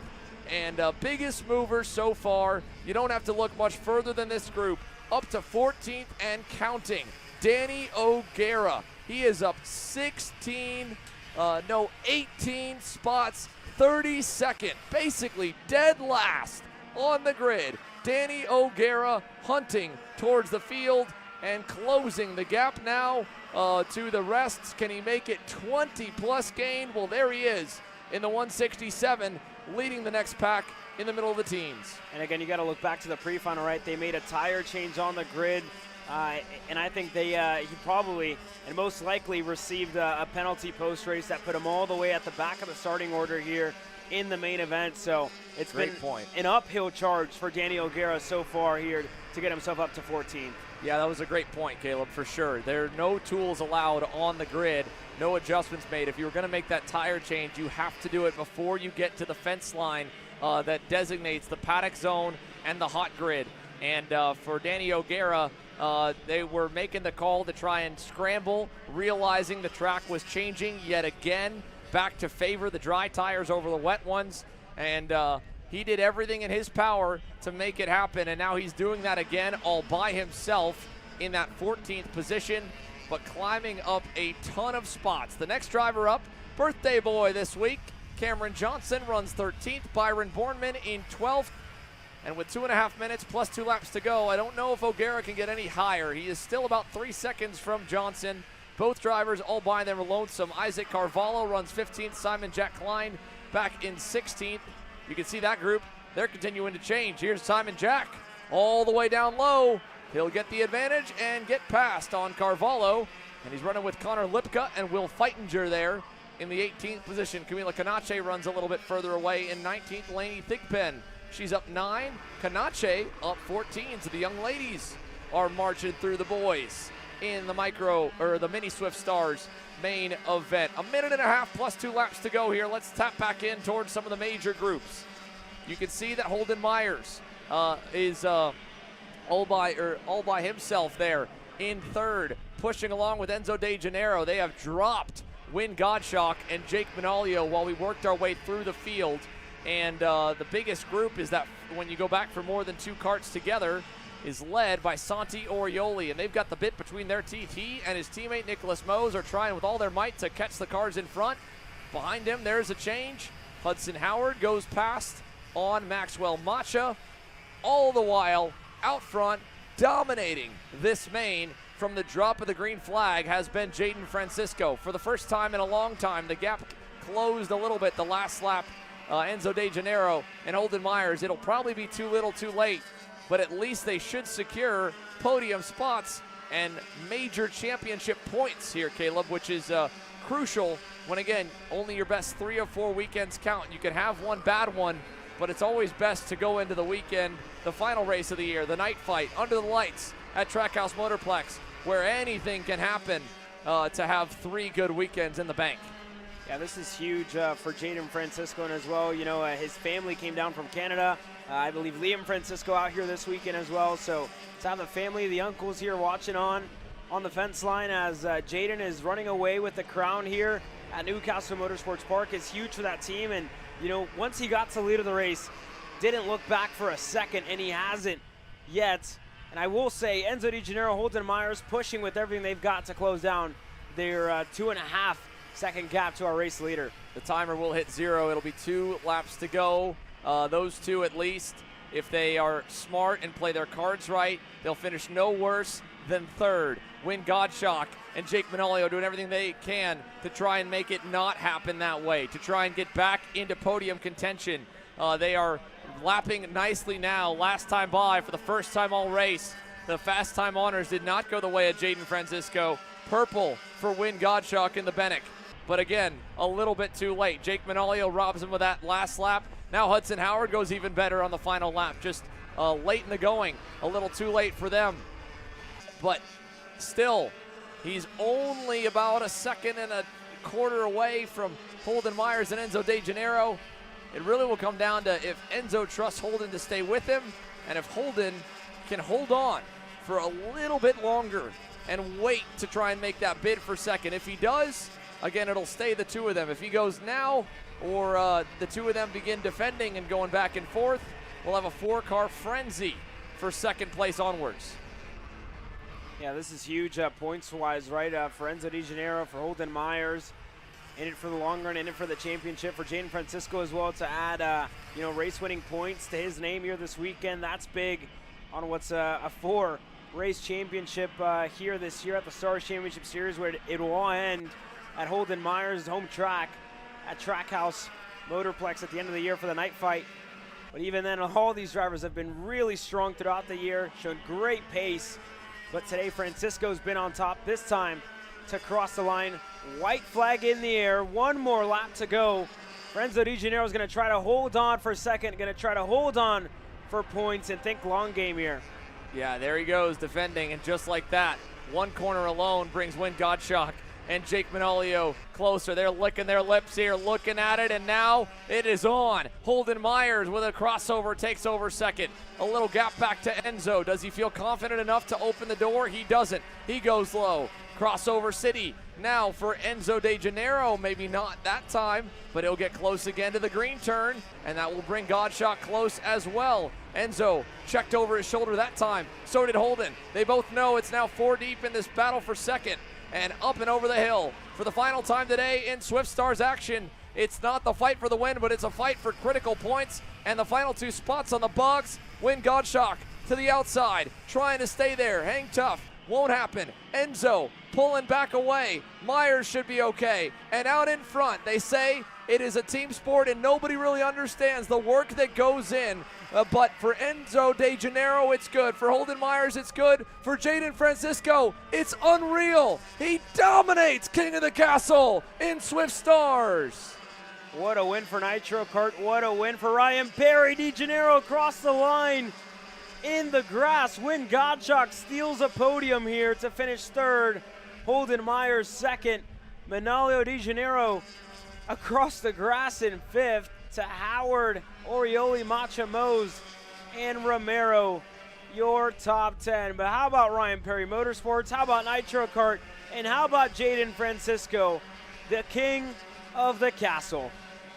Can't say it enough how impressive this performance is for Ryan Perry Motorsport, for Nitro Kart. What a year they have had.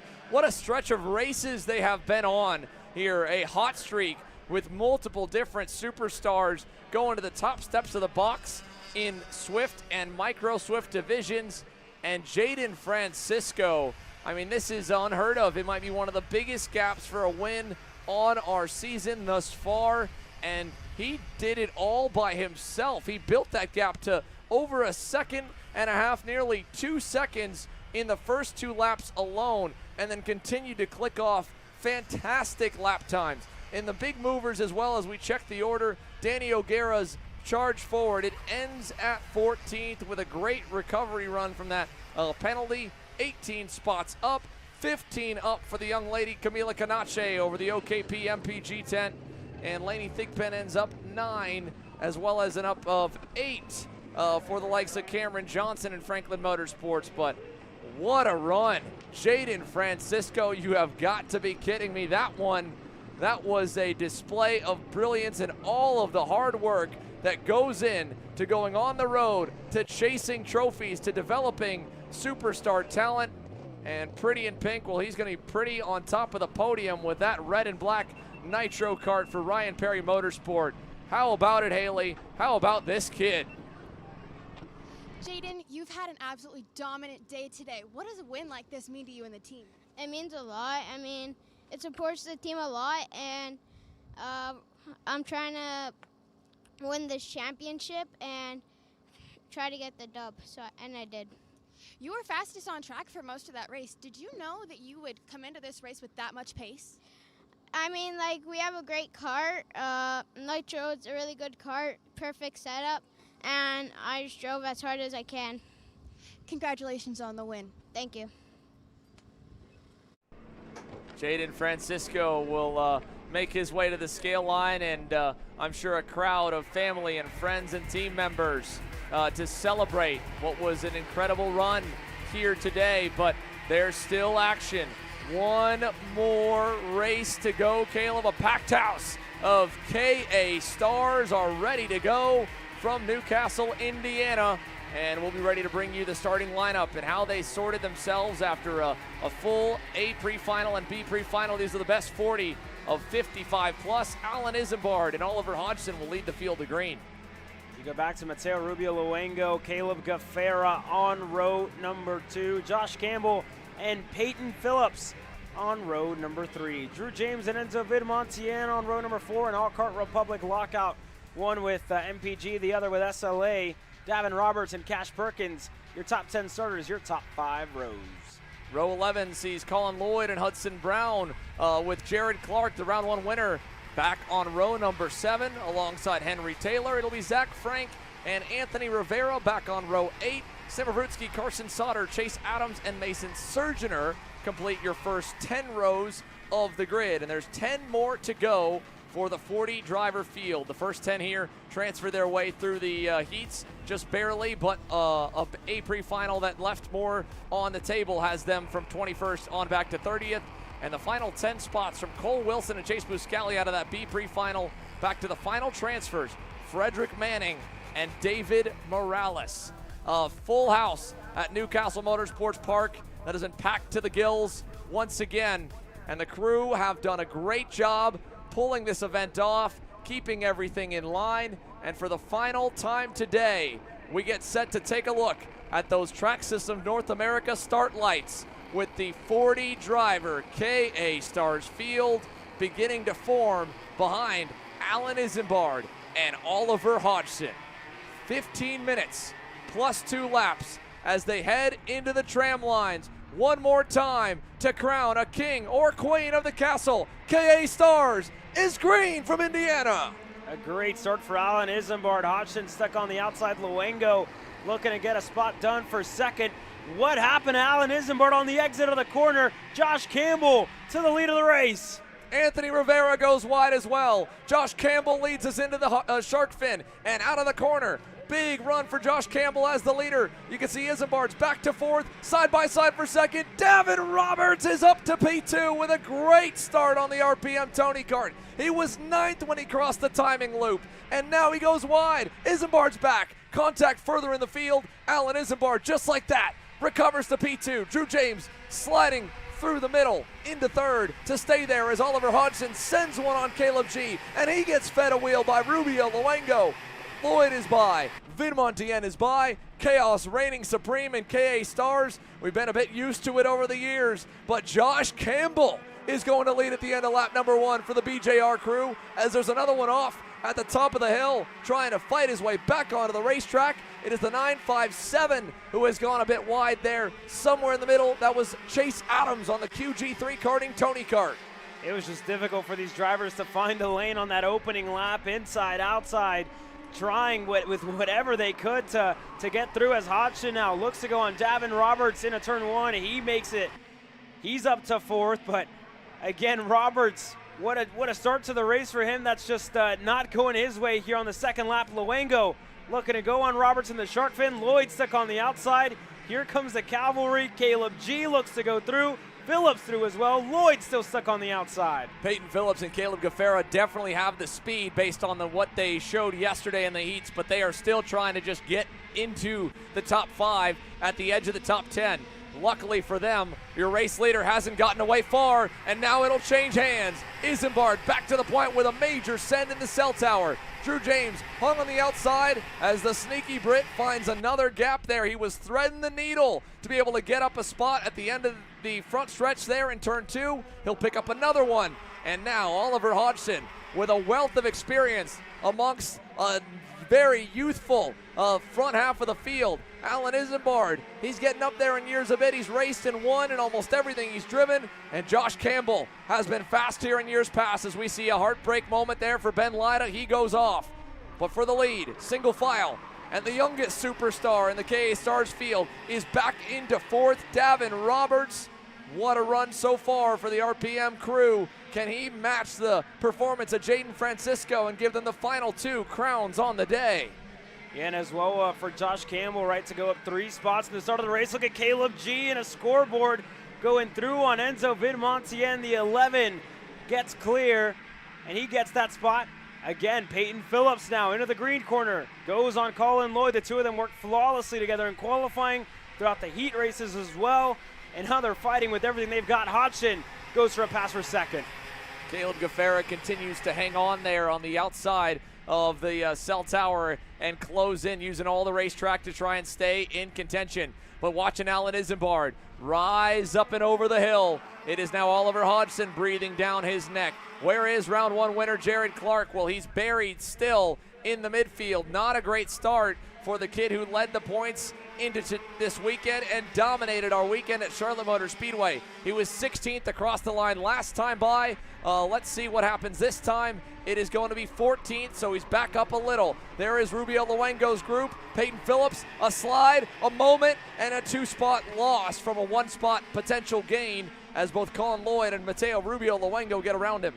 Yeah, Hodgson, the reigning king of the castle here this year. Josh Campbell, his last crown was back in 2023, and to my knowledge, I think that was the last win on our cameras, as he's now telling Roberts to push forward, and he's not going to listen. Looking into the green corner, slots back in the line, but they lost a whole lot of time to the reigning king of the castle and Oliver Hodgson.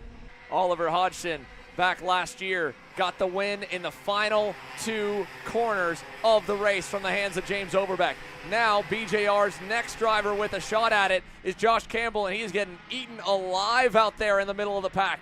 Davin Roberts looks back, sees that Alan Isambard is there. He's had speed. Isambard we know has, and so has Enzo Vidmontien. Yesterday, a look back to the likes of the form he showed through his junior ranks, where he was absolutely dominant in the latter half of his career there.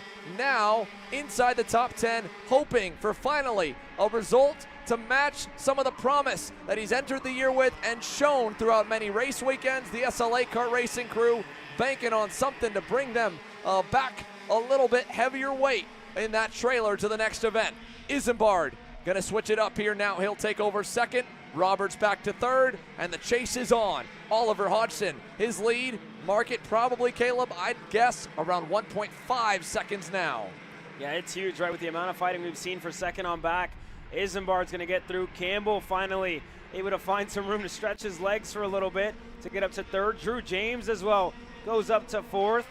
And Davin Roberts, he wasn't going to be patient for long, goes through on Drew James. Caleb G going to follow him through. He's stuck on the outside, gets fed a wheel. Not enough room for the two of them. Looks to go back into the right-hander. Caleb G is clear. Hodgson leads up and over. Isambard, Campbell, Roberts. This group here, I would bet they're probably all similar in speed. It's going to come down to positioning and playing the cards right. Colin Lloyd by. Rubio Luengo a half pass. He'll pay for it with a spot loss to Phillips as Isambard tries to close Oliver Hodgson's lead. 1.6 seconds at the line. That's a hefty gap here at the halfway mark. Long way to go still, but you cannot bank on a lot of mistakes out of the Comp Kart Factory Macron Motorsports driver. And behind him, I think the same for really fourth on back if they want to have a hope at the podium. Josh Campbell has recovered nicely. Alan Isambard is towing him along, and they've got maybe a second or so to Caleb G and Davin Roberts.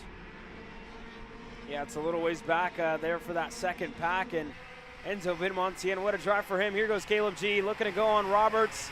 Caleb G is clearing a cell tower, goes up to the fourth spot, and again, what a weekend that was kind of turned upside down for Caleb Gaffera. He had to work his way through a couple of DQs, and again, just hasn't caught a break. He's hoping to catch one here in the main event. What's been a good drive up the field, up to fourth for Gaffera. He's actually down a spot from where he started, but up a spot here this lap. Yeah, I mean, Oliver Hodgson lost some ground, and when you see the off-pole man lose time off the start, you know that everybody else in that outside lane is going even further backwards with the pack as tight as they are. So for Caleb Gaffera, it's just getting back to neutral. There's Enzo Vidmontien, another spot gain for Enzo. He's going to be up now back to seventh. Similar story. Rolled from row 4, fell back, is charging back up the board. In terms of the other movement in the field, Colin Lloyd, he's up 4 spots and now up 5 with Drew James in his rear view. Move the Velocity Racing Sodi crew to 6th. They've already got the biggest win on the day in the Pro Stars category, the headline division with Adrian Renedin. Can Colin Lloyd, their American superstar out of Miami, Florida, bring them some hardware to join him? As Drew James has a little wiggle there out of the cell tower. Vidmontien couldn't go there. He stays behind. Hodgson still the leader. Alan Isambard, he's been the next best, if not the best, as there's a move by Mateo Rubio Luengo. He really caught Phillips off guard there, and here's Hudson Brown now to challenge on the gold cart. Yeah, Hudson Brown looking now on Peyton Phillips, and I think Phillips knew it, right? He went to defend in that little short chute. Wasn't a good enough run there for Brown. Didn't find the lane, but he has it here this time on the main straightaway. He goes through. How about Cash Perkins as well, going through on his Franklin Motorsports machine? Cash Perkins on the Franklin Motorsports black and yellow, back behind the fellow black and yellow team, the Arcane Motorsports Tony Kart crew. Peyton Phillips getting the spot back. There is Jared Clark, the points leader, trying to manage this weekend to the best of his ability. With the drop round, I mean, this could end up being that for him, but he'd love it to not be, and to turn this day around, this weekend around with maybe a top 10 at least, if not a top 5. Mateo Rubio Luengo, his teammate up the road, making a move there on Enzo Vidmontien, tapping the helmet saying, hey, use your head. And, well, I don't know if anyone has been all that much, because you can see that Oliver Hodgson, they let him get away. And when you give someone of his caliber the opportunity, he will take it with force. Andrew Hamill in the orange DPC Motorsports machine. Great catch there by the camera. Dropped the tire. He'll lose a little bit of ground through the 90s as we put another lap in the books. 8 down. I'll tell you what here, Xander. Oliver Hodgson isn't the fastest on the racetrack, but he's consistently better in this group from 2nd, 3rd, and 4th of Isambard, Campbell, and Caleb G, who is actually the fastest in group, and faster than Hodgson on the racetrack right now. But just, if he tries to make the move on Campbell, he's going to lose time, and he didn't lose much there compared to Isambard, but he has to be quick about getting past Alan Isambard if he wants to have enough time on the clock to try and catch up to Oliver Hodgson here. Well, that, and he'll need some more help than just that, Caleb. I mean, that lap that he just put down, it was a burner, the last 2 laps for Caleb G. A 1:12.1 and a 1:12.2, but at this stage in the race, with a driver of that level of experience consistently lapping at 1:12.3s, only a tenth or 2 improvement while Caleb was in the slipstream of these two, he'll need them to be able to trust him, to follow him, and to push him to be able to have a chance to run down Hodgson. The margin is 2 seconds to Isambard. It doesn't appear to be closing at all. Caleb Gaffera back at Trackhouse Motorplex the last time we got to see him in a KA machine. Well, there he was fast and the next best to the BJR duo of Overbeck and Massimino, as Isambard, with a slick crossover, lets Gaffera through, tucks back in ahead of Campbell, stops the bleeding at 1. But Caleb Gaffera is at another bridesmaid moment here on a really strong year, to be fair, here on a call to join the Hodes Driver Development Camp. This weekend especially, it's a funny kind of deja vu moment for him. They have just acquired the Chad Dawkin Racing Gattel tent. They still have yet to get it all liveried up with the Hodes DD gold and green. But at the same point, Caleb Gaffera, that tent treated him very well over the last year or so with Chad. And now pitting out of that same awning. There seems to be some speed there. It just could have gone maybe a little bit luckier for him through the way this week's transpired. If he can bring us home some hardware, though, that'll at least be enough to roll with a good chance at the title by the time we get to the second half of the year with Quaker City and his home race, the night fight. Yeah, I believe this time last year, had a late entry to the Summer Nationals, and he comes out and was as fast as he was to, I believe, take a race victory that weekend, and now to be strong here all weekend. But again, bad luck that's plagued his progression forward, and now to be in second, like we were saying earlier, right? He was a tenth quicker than Oliver Hodgson. Just going to need that last little bit of help to close down the 2-second gap with 2.5 minutes to go. Yeah, I mean, we're talking maybe 5 laps, probably more like 4 on the overall main. And for Caleb Gaffera, again, even with the help, I just don't know. I don't see Oliver Hodgson fading. Last lap was his new personal best at a 72.18. I mean, that was as good as Gaffera's been all race. Caleb did a 1:12.0 last lap with the slingshot move on Isambard. This lap will be an accurate read, but he needs some massive speed to close in on Hodgson. At minimum, some good lap times would help him secure that second place spot and keep a podium streak alive for himself and Josh Holtz and the camp. At the line, 1.5 minutes plus 2 to go. They picked up 0.2, but still it's only 1.9. And Isambard is going to keep the faith for the moment. Yeah, that was a big swing their way, but again, not big enough, I don't think, just yet. A minute and a half to go. Should be 3 laps to go next time by for these three to try and close down the gap to Oliver Hodgson. And again, it looks like they're continuing to fight there for 5th on back as Caleb G drops the tire into the grass. You know he's pushing the limit, yeah. and to Alan Isambard's credit, he could have thrown it right back in on him there in the green corner, but he at least gave him that one. You can see Caleb hopping in the seat here. Let's see if Alan goes in the cell tower. He doesn't. At this point, might as well ride it out. You're not really going to be able to get away from Caleb with this little time in the race, so cool your tires, keep braking early and letting Caleb be the one to send it deep and just get the exits to push him and keep giving yourself the chance to apply the heat. For Josh Campbell, the same here. He stayed in line behind Isambard. Beyond them, Davin Roberts has now inherited the 5th spot, but I believe Mateo Rubio Luengo may have gotten past him this lap, and indeed he has. Mateo Rubio Luengo, his first ever Stars Championship Series event, and he's staring down a top 5 as Isambard finally decides enough's enough. They've tried it, they've gotten close. Even that lap, with a little help by pushing Gaffera forward, they were able to only match Hodgson and down to 1.8 seconds. And on the flip side as well for the Macron Motorsports Comp Kart crew, while Oliver Hodgson is dominating the latter half of this KA Stars main event and the latter half of the weekend, Chase Buscaglia out of the B pre-final has picked up 20 positions to the 12th place. He's only a couple of seconds back from this trio right here. He has a serious shot of getting into the top 10 right now. With 2 to go on the line, we know that there's going to be more battling that will open up from Mateo Rubio's pack on back to the likes of Buscaglia. Sam Avrutsky is also there. He's right behind Chase.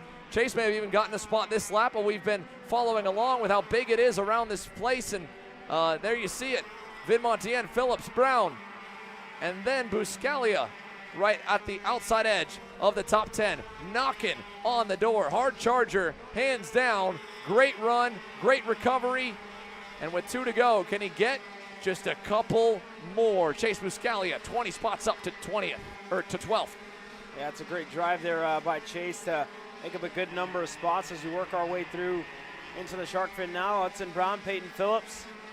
Again, they've been close to each other almost all race long this time. And for Drew James, who was up in the top 5 fighting for it, he said he had a motor issue early on, losing horsepower as the races were going on, and I think we're seeing a little bit of that as well, and a little bit of decision making, I think, not going his way. But we're going to fight for second from here on out. That should give the crown to Oliver Hodgson if all remains the same. Mateo Rubio Luengo, Colin Lloyd, they've gotten a little away from that pack. Davin Roberts has also gotten himself all by himself in no man's land there in 7th. And there's Hodgson flurrying on by. Isambard to Gaffera to Campbell. I mean, they're not necessarily out of the woods from anyone else joining this fight with enough defending as they go and over through the 90s. We will head to the white flag. 1 more lap to go in KA Stars. Enzo Vidmontien leads the cavalry here at the back of the top 10, and up for second. Isambard parks the bus in I-70. Isambard parked it there. Josh Campbell with a good run on the exit side by side with himself and Caleb G. This is the last time through the shark fin here. Nothing out of Josh Campbell. That's good enough in the shark fin to go through on Caleb G. Look at the send in a scoreboard looking on the inside. Caleb G on the outside drops a tire into the grass. He's able to stay ahead coming into the green corner. This is all the while Oliver Hodgson has absolutely ran away with this race here at Newcastle Motorsports Park. His gap is massive.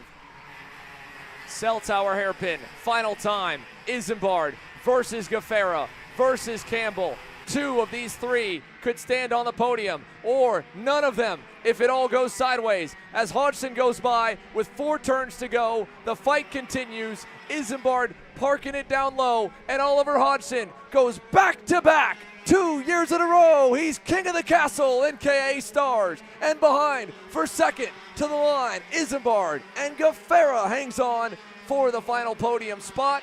2 BJR machines in the top 5 with Josh Campbell and Mateo Rubio Luengo. Colin Lloyd 6th, Davin Roberts 7th, Enzo Vidmontien. Finally, I think a weekend that they can say, okay, we've got a decent result under our belt, and we've shown a lot of speed. P8 for the 950. Peyton Phillips in the 987. A lot of promise on Saturday. I'm sure he'll be a bit bummed with it. But hands down, Caleb, with Chase Buscalia up now 22 at the line. A hard charger. Well, for Peyton Phillips, he's at least the highest finisher out of a U-Haul trailer this weekend, to my knowledge. So that's pretty good. That's huge for Peyton Phillips, for Trevor McAllister, the entire Arcade Motorsports team to come across the line with a top 10 finish. For Justin Music as well, another one of the drivers here this weekend, come across 26th. Huge showing for them. And you look further back for Ben Lyda, we saw him in the grass earlier. But for Oliver Hodgson, a picture perfect day here at Newcastle Motorsports Park to crown himself and to keep the crown. He's the king of the castle once again.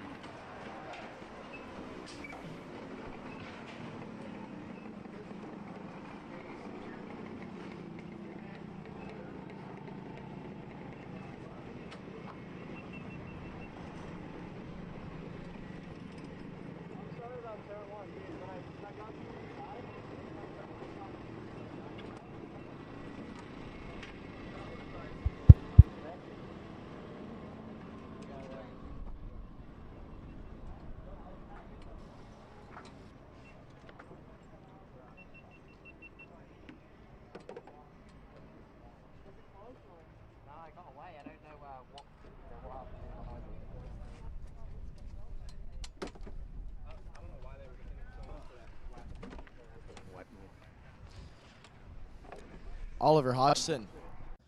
What a run, bud. Back to back. King of the castle. How does this one feel? Yeah, good. This track's good to me. I don't know what it is when I get to the finals here, but a big track in the US, and I want to win badly. And we'll have to watch that one back because my kart was very good there. I think the sun coming out seemed to help me, like the first round of SCUSA at Texas.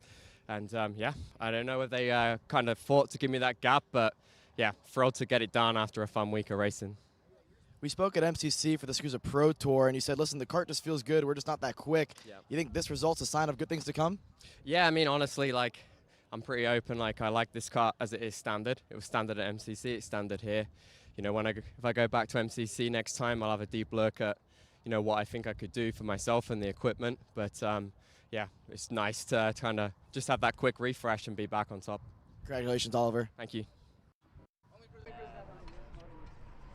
Oliver Hodgson reigns supreme, and he is going to be crowned for the second consecutive year as our king of the castle from Newcastle Motorsports Park. 300+ entries in the podium ceremonies will be getting set to go here shortly. We'll take a quick break here from the action and go back to free coverage of the podiums, as well as a presser for our top 3 finishers from the likes of the pro categories. And as we sign off from what has been a great and sunny and beautiful afternoon in Indiana, we want to thank you for joining us for the on-track activities. More to go here for our coverage from 300+ drivers at Newcastle Motorsports Park. For Caleb Vieska, for myself, Xander Clemens, Alexander Searle, Haley Donaldson, our entire hardworking Kart Chaser production team that have done an exceptional job for the last week, bringing you 3 straight days of live coverage, to the Stars team that have pulled off